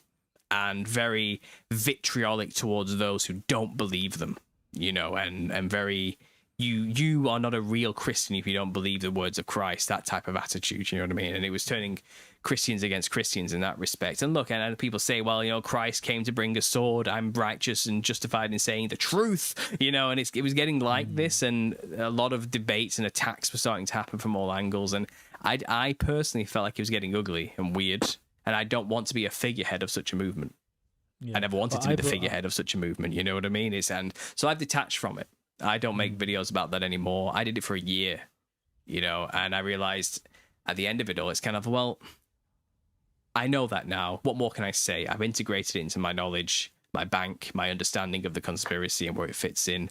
It's better to know than not to know, that type of stuff. I can now reinterpret global world events, you know what I mean, through that new lens and not possibly caught off guard by it. And I think that's what I wanted to do with it. That's what I wanted other people to do with the idea and the concept and the research and the theory and you know, but a lot of people have made a whole new religion out of it now, it seems, and it's become a whole thing of its own. And other people wanted the movement as well and were starting to attack me as a shill, trying to control things, and were calling me all sorts of things because they wanted it. They wanted to be the ones that led it, you know what I mean? And I was like, you have it. You want it, have the damn thing, because it's getting way too weird for me personally, you know. And so that was that, you know. But like I said, the research is good, it's solid, and it's not just me that did any of it. Like, I showcase a lot of other people's great work, and there's a lot to be said for the theory, but the movement itself is definitely getting a little bit, it's coming apart at the seams as far as I'm concerned. The writing was on the wall when I left. I think it's getting co-opted. Really interesting stuff. You know, like, go ahead. That was the first, because I'm one of these people. I spent most. I'd say I wouldn't say I've ever been an atheist. I'd say I was, like agnostic, like at best, and I wouldn't like I believe in Christ and God now, but it was less because like I found God, more because I could see Satan everywhere. Yeah, that's like, and it became ever more apparent to me. But I'd never heard of the whole this like Satan's little season thing, the idea that the 1,000 years is already reigned, until I saw people like yourself and JT like talking about it, and I found it like really fucking interesting. I know what you mean when you say like look at the way the community became very vitriolic about it, and like people can take this however they want. But I almost believe that identity politics has been almost magic. It's almost a spell on people, because it seeped into from if you want to blame it on just a social level, which I rarely believe stuff like this is just like an instance, like once one trigger happens. I think that sort of social dynamic that becomes so prevalent in stuff has to be injected by something. I don't think things like this happen like naturally, but identity politics has seeped itself into every aspect of life, and conspiracy theory obviously none the less of that. So when you do get something like this that people can attach themselves to, they become so fucking ruthless about it, because just if you talk about something, you can vary from the path slightly, and then it's not you're not just questioning an idea, you're offending them personally, because they're now wearing this idea as their identity. It's become more important than the nuts and bolts that make them. So I can see why. Oh yeah, I mean, I have nothing to gain from going against this movement monetarily wise either. Like, I'm not even going against them. I want them to know that. Like, I believe it. I'm all for it. I just don't want to be seen as a figurehead or a leader in that thing anymore, because I don't like what it's become. I don't want to be a leader of such a thing, and I never was supposed to be. You know, like I said, I want to understand the whole conspiracy. It's just one part, and they would say it's the only most important part that you should be talking about. Is kind of the attitude I get. I unsubscribed from Paul when he stopped talking about it and started talking about worldly things. It's kind of like, hang on. You think getting people to where you are, understanding that little season thing, just happens overnight? Do you not think these things we discuss here are important? That people need to stepping stone get there. You know, it happens. Like they forget, but they didn't get to where they got instantly overnight within a week because they just learned about Jesus and then the little season theory. They got there because they've been studying conspiracy for years. Okay, and we can't just stop all of a sudden that work because we think we figured it all out. We think we figured it all out plenty of times, and we're always proven wrong.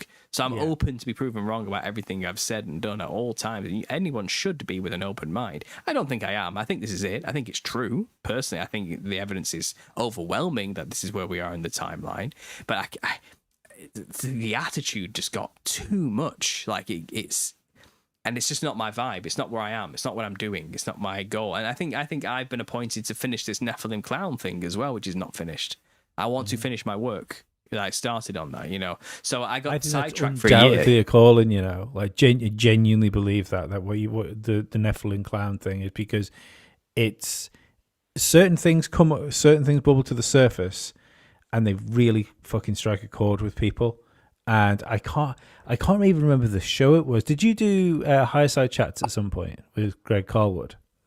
It's maybe, yeah. I think I did. First, yeah. Tinfoil. It was Tinfoil Hat when I first. Maybe it was Tinfoil Hat. I heard. Right. I think Greg's still emailing me. Actually, I think we're trying to get another one on the Higher Side Chats. You right? I did. Oh, yeah, I did talk to Greg. Yeah, I have. I remember. I remember listening to that. And it was one of those things. Now, sometimes a conspiracy theory comes along. You messaged me straight away, Lee, after listening to it. Yeah. And sometimes you'll listen to it and you go, "Oh yeah, right, that's really interesting," and then you'll just go about your business. And then sometimes things will come across, and then especially like on a pop culture like scale, you turn the TV and go, "Oh no."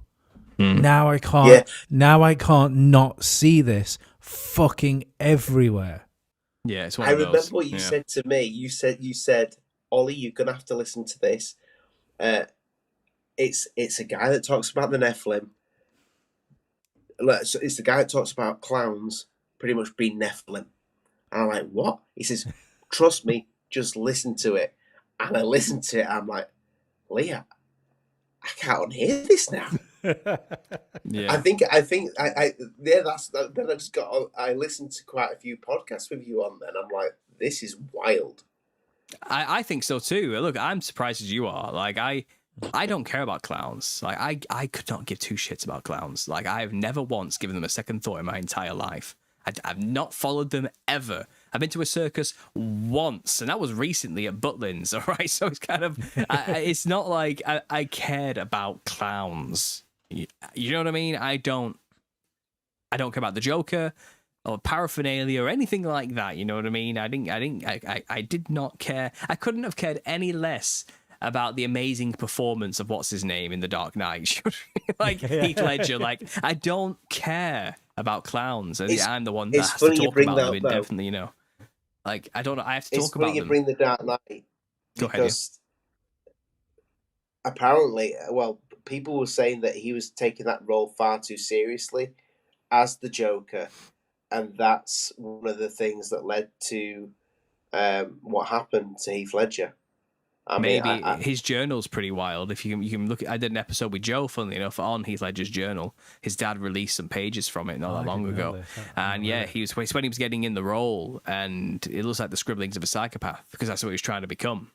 He was trying to live the role of a psychopath, you know, like a Joker type character, and it's really disturbing stuff. And he did it was called method acting, which is basically being possessed acting. That's a fancy way of saying that, letting the thing wholeheartedly become you, you know. And if you're wearing the costume, the thing comes in. That's what happens. Okay, whether he knew that or not was a useful patsy, but inevitably he killed himself through drug overdose, which, you know, that's what they say anyway. And it could still be true because I don't think somebody could stare into the abyss for that long and not be affected by it.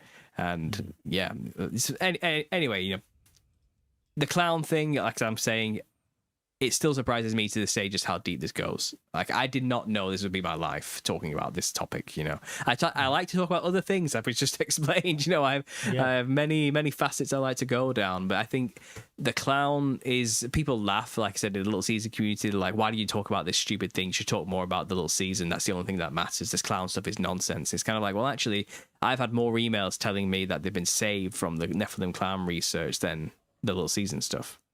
You know, like, I actually have, like, and by a tangential comparison, I'm not saying the Little Caesar stuff doesn't save people as well. It probably does. And I've had emails telling me that's helped them in a big way come to their faith and understand the truth and Jesus and everything. But I'm not going to throw away something that works. I'm trying to cast wide nets here. I'm a fisher of men. You know, I'm trying to make disciples of people. I'm trying to get them to Christ. And unfortunately, where we're at right now, there's a large swath of the young population that need the clown to get interested in biblical history. That's the hook. That's the thing that's going to get them. So I'm going to use it, you know, and it's working, and amen, you know, thank God for that. And I'm not going to stop until this book is finished, and I'm going to keep making my adverts to get it out there to people. You know, I'm going to have a laugh with what I do about this and keep it lighthearted, because at the end of the day, I'm trying to win souls here. I'm trying to get them to Christ. And it's kind of like they have this attitude that, like, what I do is not useful to the kingdom of God. And it's kind of like, look, you have to meet people where they're at. Paul changed himself with whoever he was around to meet them at their level. He talked like them, and you know, he met people where they were in their life and walk, and he was relatable to those individuals. And that's what we as Christians have to be able to do. We can't close ourselves off as some kind of isolated cult or sect that's unreachable from the general public, or isolate ourselves as our own little conclave churches where you have to jump through numerous hoops to be accepted as a member, or any of that nonsense. We need to go out there and preach the gospel to the people in a way that they can understand it, and the clown works. Because that's where we're at today. That's what speaks to people on a deep, profound level. Points. Exactly. Entry points as well. I saw, oddly enough, Ollie sent me a hilarious video at Christmas time, because Ollie has had a fractured relationship. I'd say that's a fair thing to say, isn't it, Ollie, with your dad? You've had a fractured relationship with your father over the years. Yeah. And he was so happy. So he messaged me, this is Christmas Day. And he was so happy because they were getting on and they were having a chat. And he said, oh, it's really nice. Like, he's talking to me about the podcast. He said how proud he is for how well it's going and stuff like that. Lovely moment. And the next thing is, I get a video of him stealthily recording his dad because he'd gone too far with Ollie was trying to explain the flat earth theory to his dad. And his dad was screaming at him, what the fuck are you talking about? Yeah.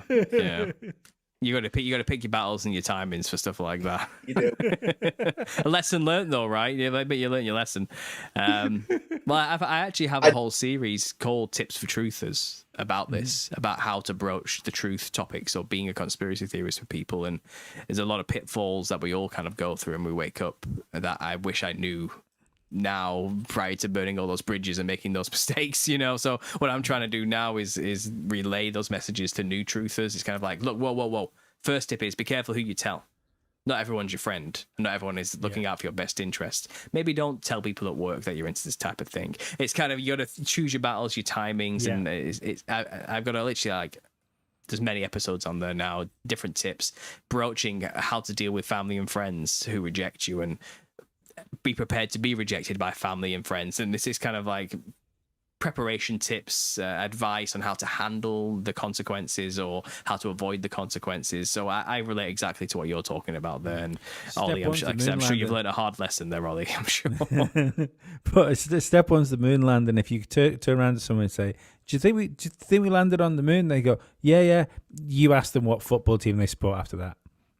She's just like, if you can't go in with like, we didn't land on the moon, now we'll leave everything else. It's fine. Like, what do you want? Yeah, I mean, that's a good one. That's a good one. Yeah, I mean, I tend, in my own personal life, I try not to bring this up with anybody at all.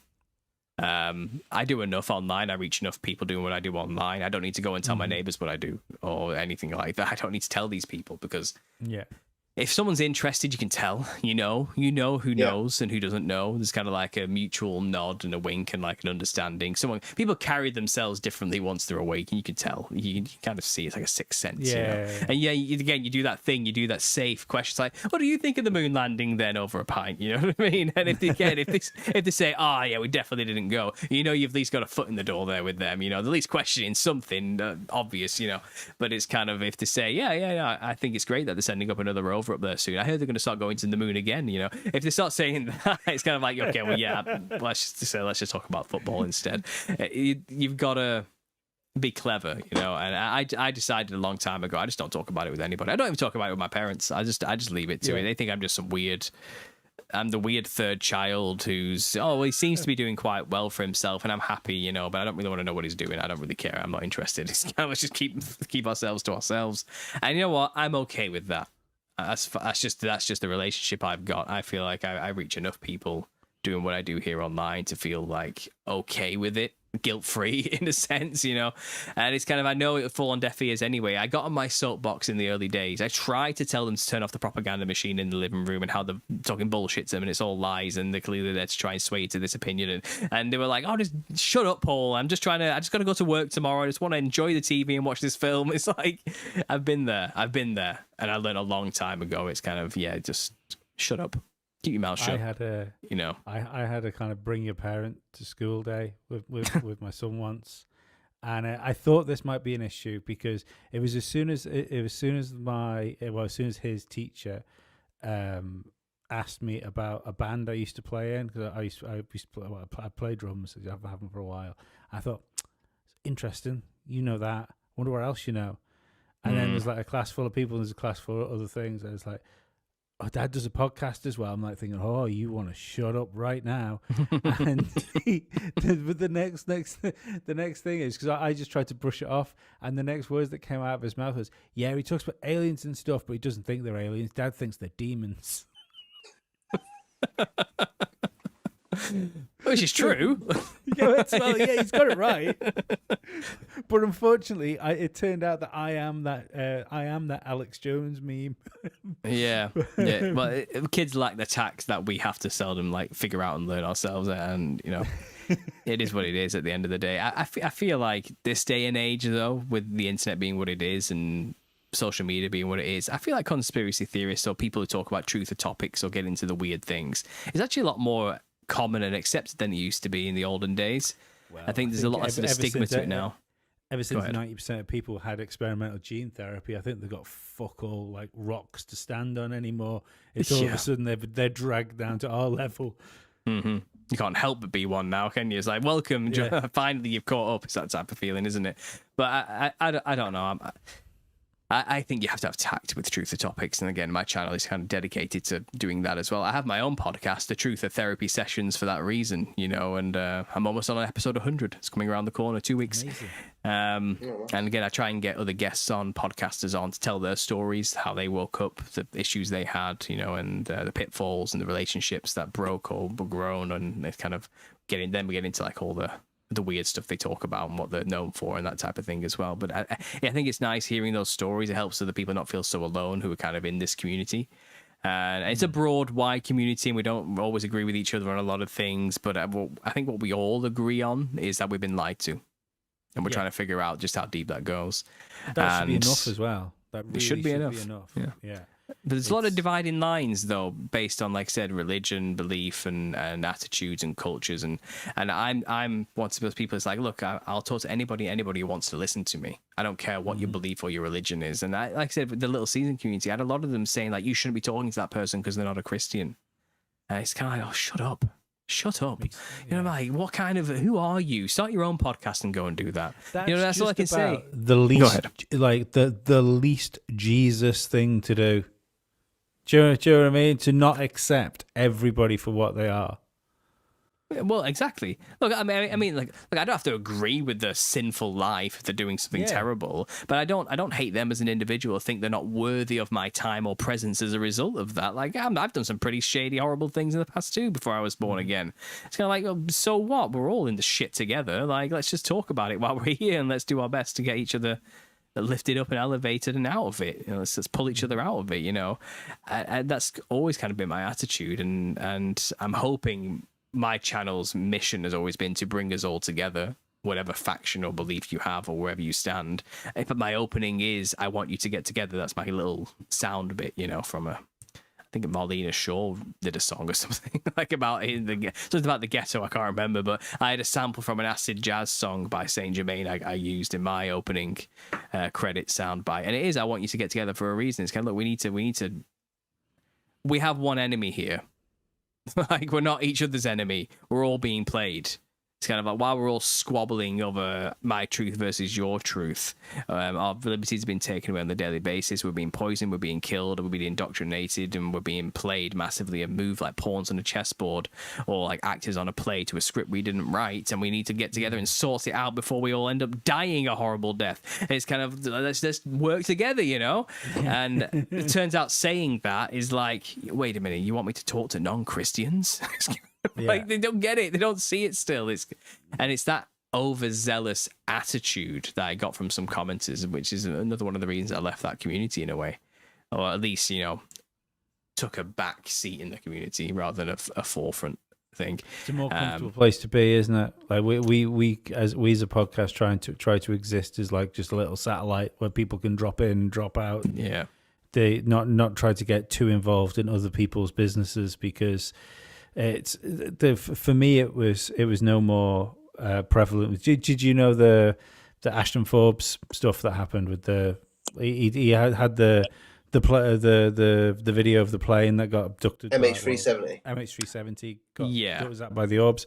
So he's been on our show quite a few times, and when you see like the UFO, like the UFO sect attack him because they don't like his UFO video or his UFO theory, it makes no sense.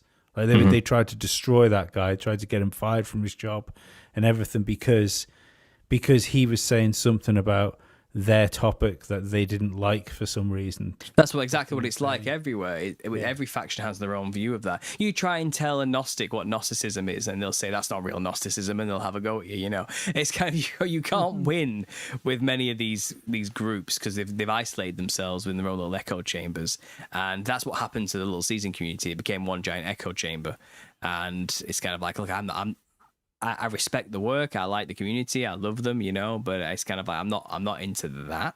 And look, like I said, I tried to explain earlier, I made a lot of money, you know, making little season videos. So I know why a lot of people keep doing what they're doing in that community. I know behind the scenes what's really happening. The amount of views I was pulling in was like 150,000 a month, if not more, just on little season videos alone. And that adds up, you know, and I've took a huge hit in monetary value by taking a step back and just shutting up about that topic, because I'm not in it for the money. And again, it's kind of like, what more can I say? I'm like a broken record. I'm saying the same thing over and over again now in every other podcast, in every other video. Affirming people's beliefs, and that's it's like, what for? To placate and affirm the beliefs of these people, and what, earn more money? It's like, I'm sure Jesus didn't want this either, is what I was thinking in the back of my mind. I felt guilty about it, so I've stopped, and I don't want to go back to that. I want to keep finishing my own work that I started, that I want to finish and get out there. And I want to stay humble, I want to stay grounded in reality, and I want to connect with the wider community and make sure I'm still there and not swept up and just lost in that one thing. And I don't want my channel to just be the Little Season channel. You know what I mean? Like, that's not what I am. That's not who I am, and that's never what I wanted to be. And I know a lot of other channels and a lot of my subscribers are that, and they want me to be that. Like, and they're still asking me to do those type of things, and I keep giving hints in little podcasts like this why I'm not doing it anymore. And I'm hoping it's a good enough explanation for people, but it's kind of, people are asking me, it's kind of like explanation. Yeah, people ask me like comments, it's like, why don't you come back anymore? This is the only thing you should be talking about, blah blah blah. And now I've just taken to responding back, people like you are the reason I've left. It's that simple. Like, it's too much, you've gone too far, you've lost yourself to the ideology, to the idea. Like, you've become a member of a hive mind, which is the problem. Like, yes, take it on board, integrate the information, move on. That's what every truther should do at all times with everything, you know. Have your foundation. My foundation is Jesus Christ is the truth, the way, and the life. Right? Great. Have a foundation. Have a solid rock to build the truth upon. but you don't become obsessive about just one thing. Don't do it. It's never works out. And I don't know where that movement's going now. It's a runaway freight train, and I don't know who's leading that thing anymore, who the conductor is. You know, I don't know where it's going. It's going to smash into the side of a volcano pretty soon. I'm pretty sure, because the people who wanted it and the people who have got it, yeah, I don't see a good future for that movement. I think something bad's about to happen, and I'm washing my hands of that. You know, Paul, that's all I can say. Like, before we slay this flamboyant giant, I want to ask you something. So, there is a date that's going around in all of conspiracy, and it goes in with an asteroid, a UFO, and also an AI takeover. And I keep hearing this date within different communities coming up of 2027. I don't know if you've heard anything about this, or you have any thoughts on that. But I keep hitting this date. You must have heard the Avilo asteroid, and there's also Jeremy Corbell's talked about the fake alien invasion. And then you had the Google, ex-Google guy that went on the British podcast, Stephen, I forgot his name. Oh, the Diary of a CEO. Diary is Stephen Bartlett. And he said that 2027 is when the AI really kicks in. Mm-hmm. So I want to know your thoughts on 2027. Yeah, well, I'm not a date setter. I very much specifically try and make that clear in one of my tips as well. Setting dates is a bad idea, because I've been watching it for years. There's always been a date, and it's always coming past, and nothing ever happened, always. And everyone's like, well, it's going to happen at some time, you know? So this is going to be the one. This is going to be the one, you know? And so I'm dubious about date setters immediately. And like I said, there's a lot of money to be made in playing that game and being those people who say that type of thing, because it gets the views, because it's playing off fear, you know?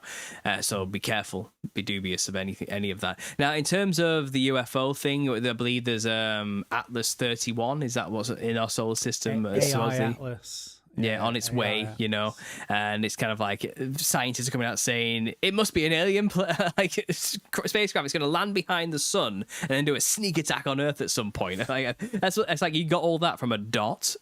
Do you know what I mean? Like, I don't know where you're getting your information from, but yeah, whatever. So they're playing into that narrative, this long-running narrative of aliens.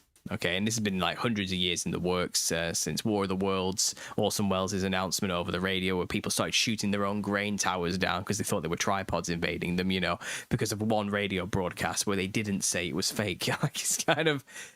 People have been prepped and primed with propaganda and movies to believe aliens are going to rock up at any moment, and obviously that comes hand in hand with heliocentrism, a godless society, evolutionary theory. All of that kind of ties in nicely with that aliens came here, perhaps seeded the planet, or there's an advanced evolved species out there that will inevitably come into contact with us, and they're not going to just drop billions upon billions of dollars and decades upon decades and centuries of propaganda and work and effort now because we figured it out. They're going to go full steam ahead with this thing they've been investing into heavily, and they're going to pull the fake alien invasion. Absolutely, you know, Werner von Braun made it clear to his assistant the fake alien invasion is the final card to put space-based weapons into our atmosphere, which will then give us full control. You know, it's all a lie. That guy you mentioned earlier, what's his name again? He also talked about the fake alien invasion recently, didn't he? What was his name? Jeremy Corbell? Was he sat on a stool in like a weird empty space, and he was talking about it? Corbell. Yeah, I remember seeing that as well. But that was like a rehash of really old ideas I'd heard like a decade prior. You know, I don't know who he is or why he's just saying the same thing that was already said by Werner von Braun's assistant, but you know, like it was something new. But yeah, we've known about this for ages in the conspiracy world. It's definitely coming, and I also understand that 2025 is actually a big deal to the occult, which we're in now. And they believe this is the reemergence of the world teacher in the Theosophical Society. So the Theosophical Society from the late 1800s is a think tank that has evolved into something called the Lucis Trust now that works with the UN, I think they work with, in the EU. And they started a newspaper called Lucifer the Light Bearer. Helena Blavatsky headed up this thoughts group, and Alice Bailey kind of took over and wrote many books afterwards about the emergence in 2025 of the consciousness of humanity to the next dimension, into the fifth dimension. But it'll come and be heralded by the arrival of the world teacher that's going to aid mankind and direct them on this new evolutionary path of consciousness. Very new age woo-woo sounding bullshit, you know, but with more of a Gnostic occult magic twist from the early Victorian, late Victorian period. You know what I mean? It's got that weird mysticism vibe to it, you know. So yeah, that they are still going strong, and they believed this is the year, and they predicted this years ago. Years and years and years ago. Do you think it holds some weight? Well, I think the Maitreya, as they called it, you know, this people have been looking for a man to appear, like Jesus kind of thing. I've heard, and I think this is a great idea, it's AI that's emerged. Everything you were just saying, like, screams AI to me. AI. And I believe they're pushing for superintelligence now, aren't they? AGI or something like that. I can't remember what they call it. And it seems like everywhere you see the ChatGPT 5 has just dropped, you know, but even then, that's like fifth on the list out of others that are way ahead of it now, and it's becoming... VEO 3 was dropped as super high realistic graphics that's almost indistinguishable from reality. Virtual reality, augmented goggles now that can take a picture and turn it into a full landscape that you can explore is coming out, you know, and it's kind of everything seems to be merging and amalgamating into this amazing image of a future where AI is going to be in full control of us, and it's going to be our savior in a way. It's going to make everything beautiful and perfect and take away all our need to work anymore. It's going to super advance our technology and our design processes to the point where we'll be on the moon in 2 years' time again, living on space stations with super high paying jobs and this type of stuff. It's been this promised savior of mankind that's going to elevate us out of what by comparison is the Stone Age today, you know, for what's to come next. That's the idea, that's the pitch, that's the sell. You look at the reality of the situation, it's actually slow, it's crap, and it's weird, and it's perverted, and it's dodgy as hell, AI. It actually makes flaws all the time. And I've researched an article that a lot of businesses are actually dropping AI from the business now because they gave administration tasks to it, and it fails like 95% of the time. Like, it doesn't complete the tasks, or it makes a big mistake that has knock-on effects every time. It's like that success rate is way too low to trust our entire business to it. You know, so they had to rehire the people they fired. You know, so I think people want it to be more than it is, like more than it is before it is. The way I look at AI right now is it's like it almost feels like the natural evolution of the search engine. It's like an amazing search engine.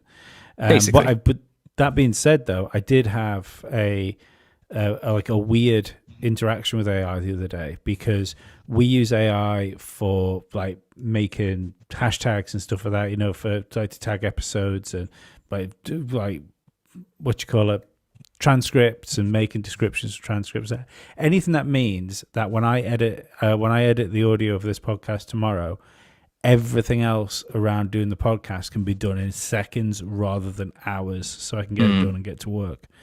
However, that we switched over from using Grok to ChatGPT as our AI. So it's not. I haven't been using it for a long time, and because it's got the voice feature, I thought the other day I'll just freak my son out for a little bit, because obviously he's never heard like the laptop talk to him. So I told it, I told ChatGPT to say hello to my son, and without giving too much detail about my son away, it said hello to him with his name. He's not only did it know that he trains in martial arts, it knew the discipline he trains, and then it also knew that he just entered his first competition earlier this year and came second. That's weird. It was fucking strange. Mm-hmm. It was just and you just told it to say hi. I said it to say hi. I said, "Oh, hi," his name. I hear you're crushing it at such and such a thing, and you did really well by getting a silver medal in such and such competition. Yeah, it was really like I was there thinking, hang on a second, you were supposed to freak him out, not me. Well, we are fully monitored now. There's no doubt about it. We gave up all of our data and information when we hit consent on all those cookies a long time ago, you know. And if people like want to fight and argue that, you know, we can't give AI anything or use AI, it's kind of like they've already got everything. They've got everything already. The genie's out of the bottle. It's too late for that. Yeah, exactly. And it's kind of like I said, we can use it as an asset rather than an enemy if you want to. But I think there is something that could be said. It's a popular thought that there's a demonic element to all of this, and we are in a way creating a new channel for the spirit realm to get to our world, but give it a voice, shall we say? So I think there is a danger for that. I think that is I think the spiritual and the physical are connected, and when you create something in the physical world, it has a connection to the spiritual world. And we've basically created a super advanced Ouija board where it can communicate with us now, you know, and we've given it a voice in a way. We've used just that analogy on this show before. It's exactly that. That's what they were trying to get then. This is it. This is the fruition of that idea, you know. This is exactly what it is. It's maybe it's not always a demon talking to you. It could just be technology, but it has the potential for it to be. It can be used, you know. And we have to be wary of that kind of thing because, again, the spirit realm's real and it's no joke, and we're in the middle of a spiritual war. So I think we should be very careful. But insofar as that, but it also is just a tool. We can use it, you know, in many ways and variations. I'm against AI art myself personally. I think it's unearned talent. I think it's kind of like beware of unearned wisdom is a popular phrase, you know, in like people who take psychedelics. I think it's the same thing for artists claiming to be artists who use AI to make everything. And it's kind of, you're not an artist. Don't call yourself that. You haven't earned that title in a way. You know what I mean? And it's kind of that's what we're getting to now. And I have my own gripes. I've kind of been beef with that concept and idea. But in terms of like what I was saying earlier about 2025, if the world teacher has emerged now and we're about to hit this superintelligence stage, then 2 years after that, in 2027, we could be reaching an apex point of the singularity, which is Ray Kurzweil's wet dream, basically, where it's the idea that technology will reach a point where it gains consciousness, and then we as humans can merge with it. Our consciousness can become one with machines, which then advances into a superhuman state of evolutionary processes, and then we can conquer death. We'll never die, we'll live forever, basically. So that singularity promise could be reached in 2027, along with the arrival of aliens here to help us, aid us in our evolutionary process, because they seeded us millions of years ago, and they're here to help finish the final stage. Now that you've finally reached, the level of superintelligence, it's kind of now we can finally work with you and help you, ease you to the next level. And it's kind of all that narrative fits perfectly with the New Age agenda, the New Age spiritualism, the Theosophical Society's long-term agenda as well, with occultism, with Luciferianism. You will be as gods, you'll be like gods. It's all perfect, and it fits very comfortably in the Little Season narrative as well, like very snugly and comfortably there. So I think you're right with the 2027 thing. I think the next few years are going to be weird. I've been saying this for a while. I said, like, look, the next decade, it's going to be weird. Yeah. Like, we're not even like you can make predictions like I'm trying here. I bet it's going to be way off. I bet it's going to be something so far out of left field nobody could have seen it coming with the way it's going. Like, were you aware of there was I can't remember the guys that put it together now. There was I think the website's called AI 2030, and there was a group of people at War Games. I think the way they've done it's great, because if you read, or if you can either read or listen to it on the website, and it's all cited next to it with all the how they've come to the conclusions they've come to, and at the end it forks off into two separate endings. One where we pump the brakes on AI, and one where we just like stick the foot down and go like straight forward. And there was a lot of the stuff around AI that I missed, like a simple thing with it, because I was there thinking like I was putting human limitations on things, as in like for robots, for instance, we haven't got the battery capacity for them. We could probably do it mechanically, but we could power one of these things for like 15 fucking minutes before we need to recharge it and that sort of stuff.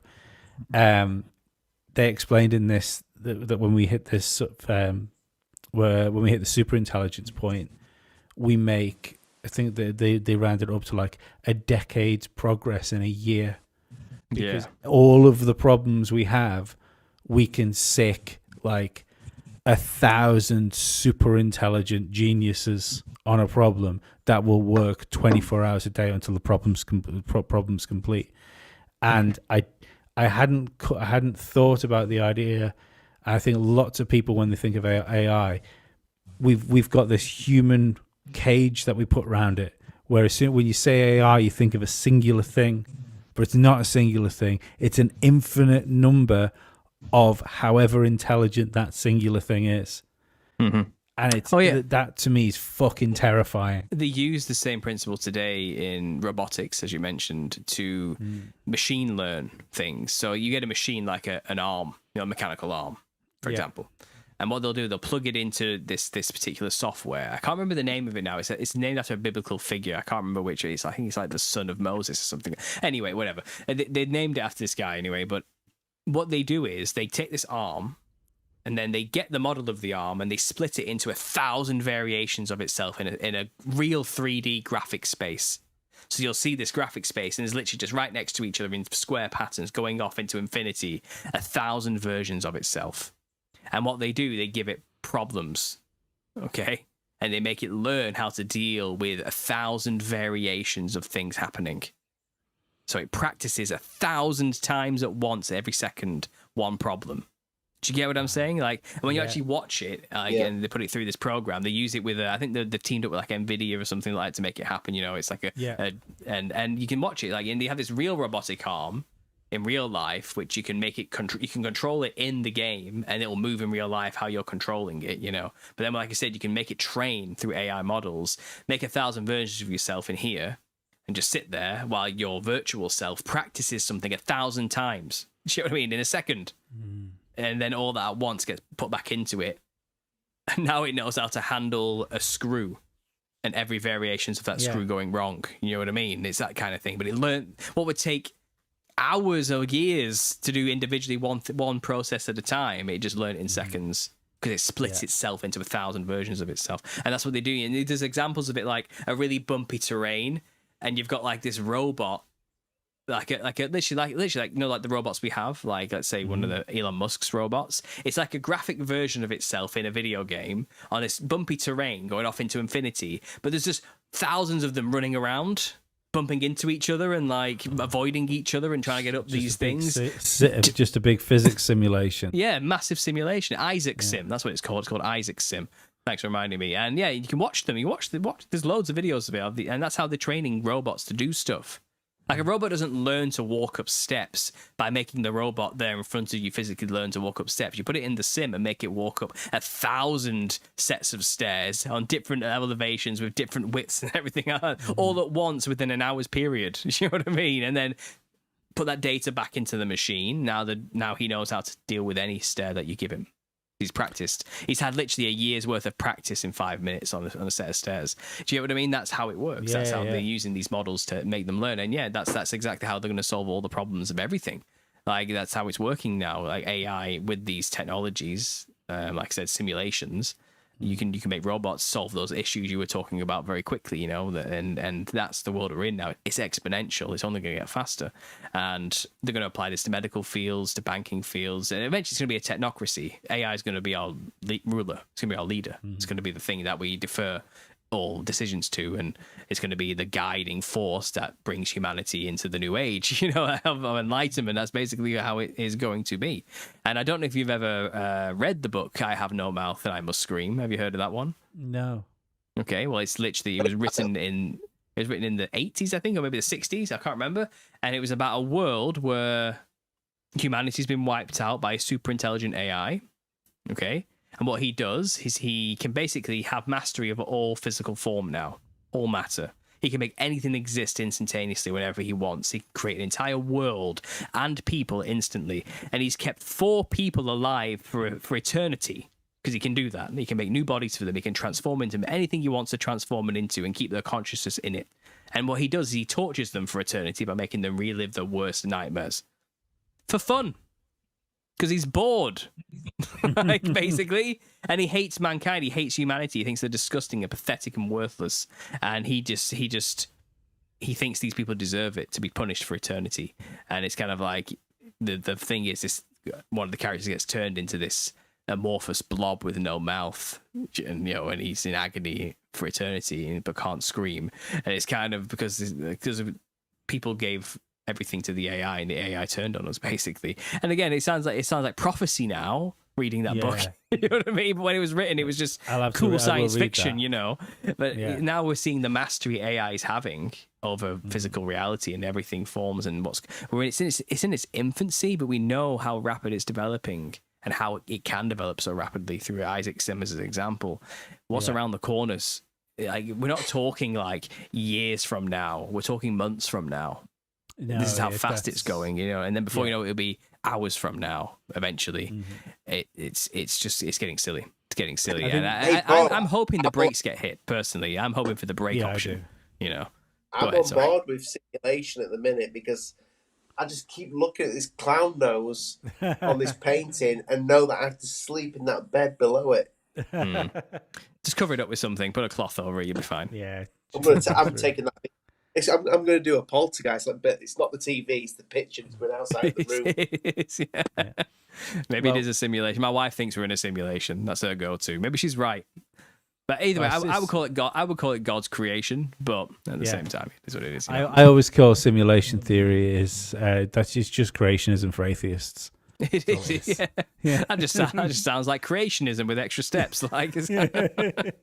Yeah, I like that. But, I like that a lot. We've nearly gone we've gone over 2 hours now, so we should wrap shop on this now. I hope you'll come back again and speak to us in the future, mate. I've really enjoyed this. Yeah, no problem. This is what I do. Like I said, awesome. Send me an email. We'll sort it out. Maybe you want to come on my channel. You want to come in the Truth of Therapy sessions? You'll have absolutely anytime. A therapy session sometime. I'll hold you to that. I'll send you an email. We'll get a time booked on the calendar. I do every Sunday at 9 p.m. So. Come join me if you can. Do that. Yeah, good that's stuff. Great. Do you want to tell everyone where they can find you and what you've got coming up and stuff like that? Sure. So I'm on YouTube, Understanding Conspiracy. You know what the logo looks like now, so you can't miss it. I'm on every podcast format you can get. Everything I do goes in audio format as well, so you can check that out. I have my own podcast, The Truth of Therapy Sessions, which again is just under Understanding Conspiracy wherever you look. I do a live Q&A session every Wednesday as well, which is just a bit of fun. I'm going to go do one now after our show here for an hour, just to have a bit of fun with the community and have a bit of a back and forth.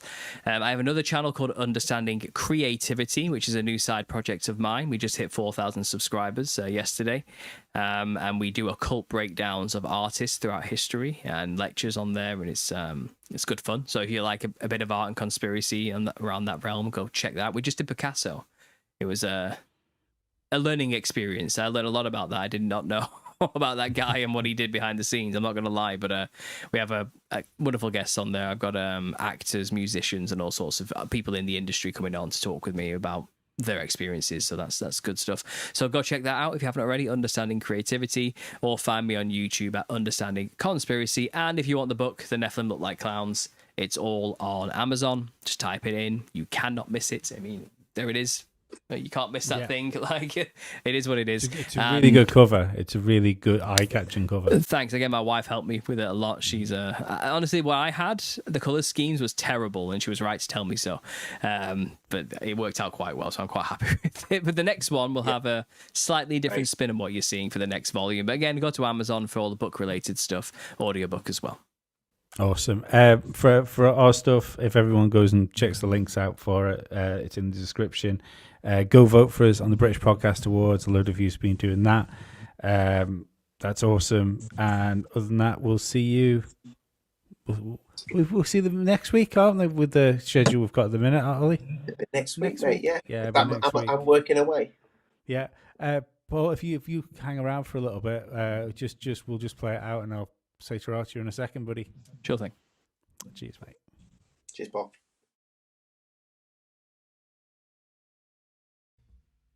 I want you to get together.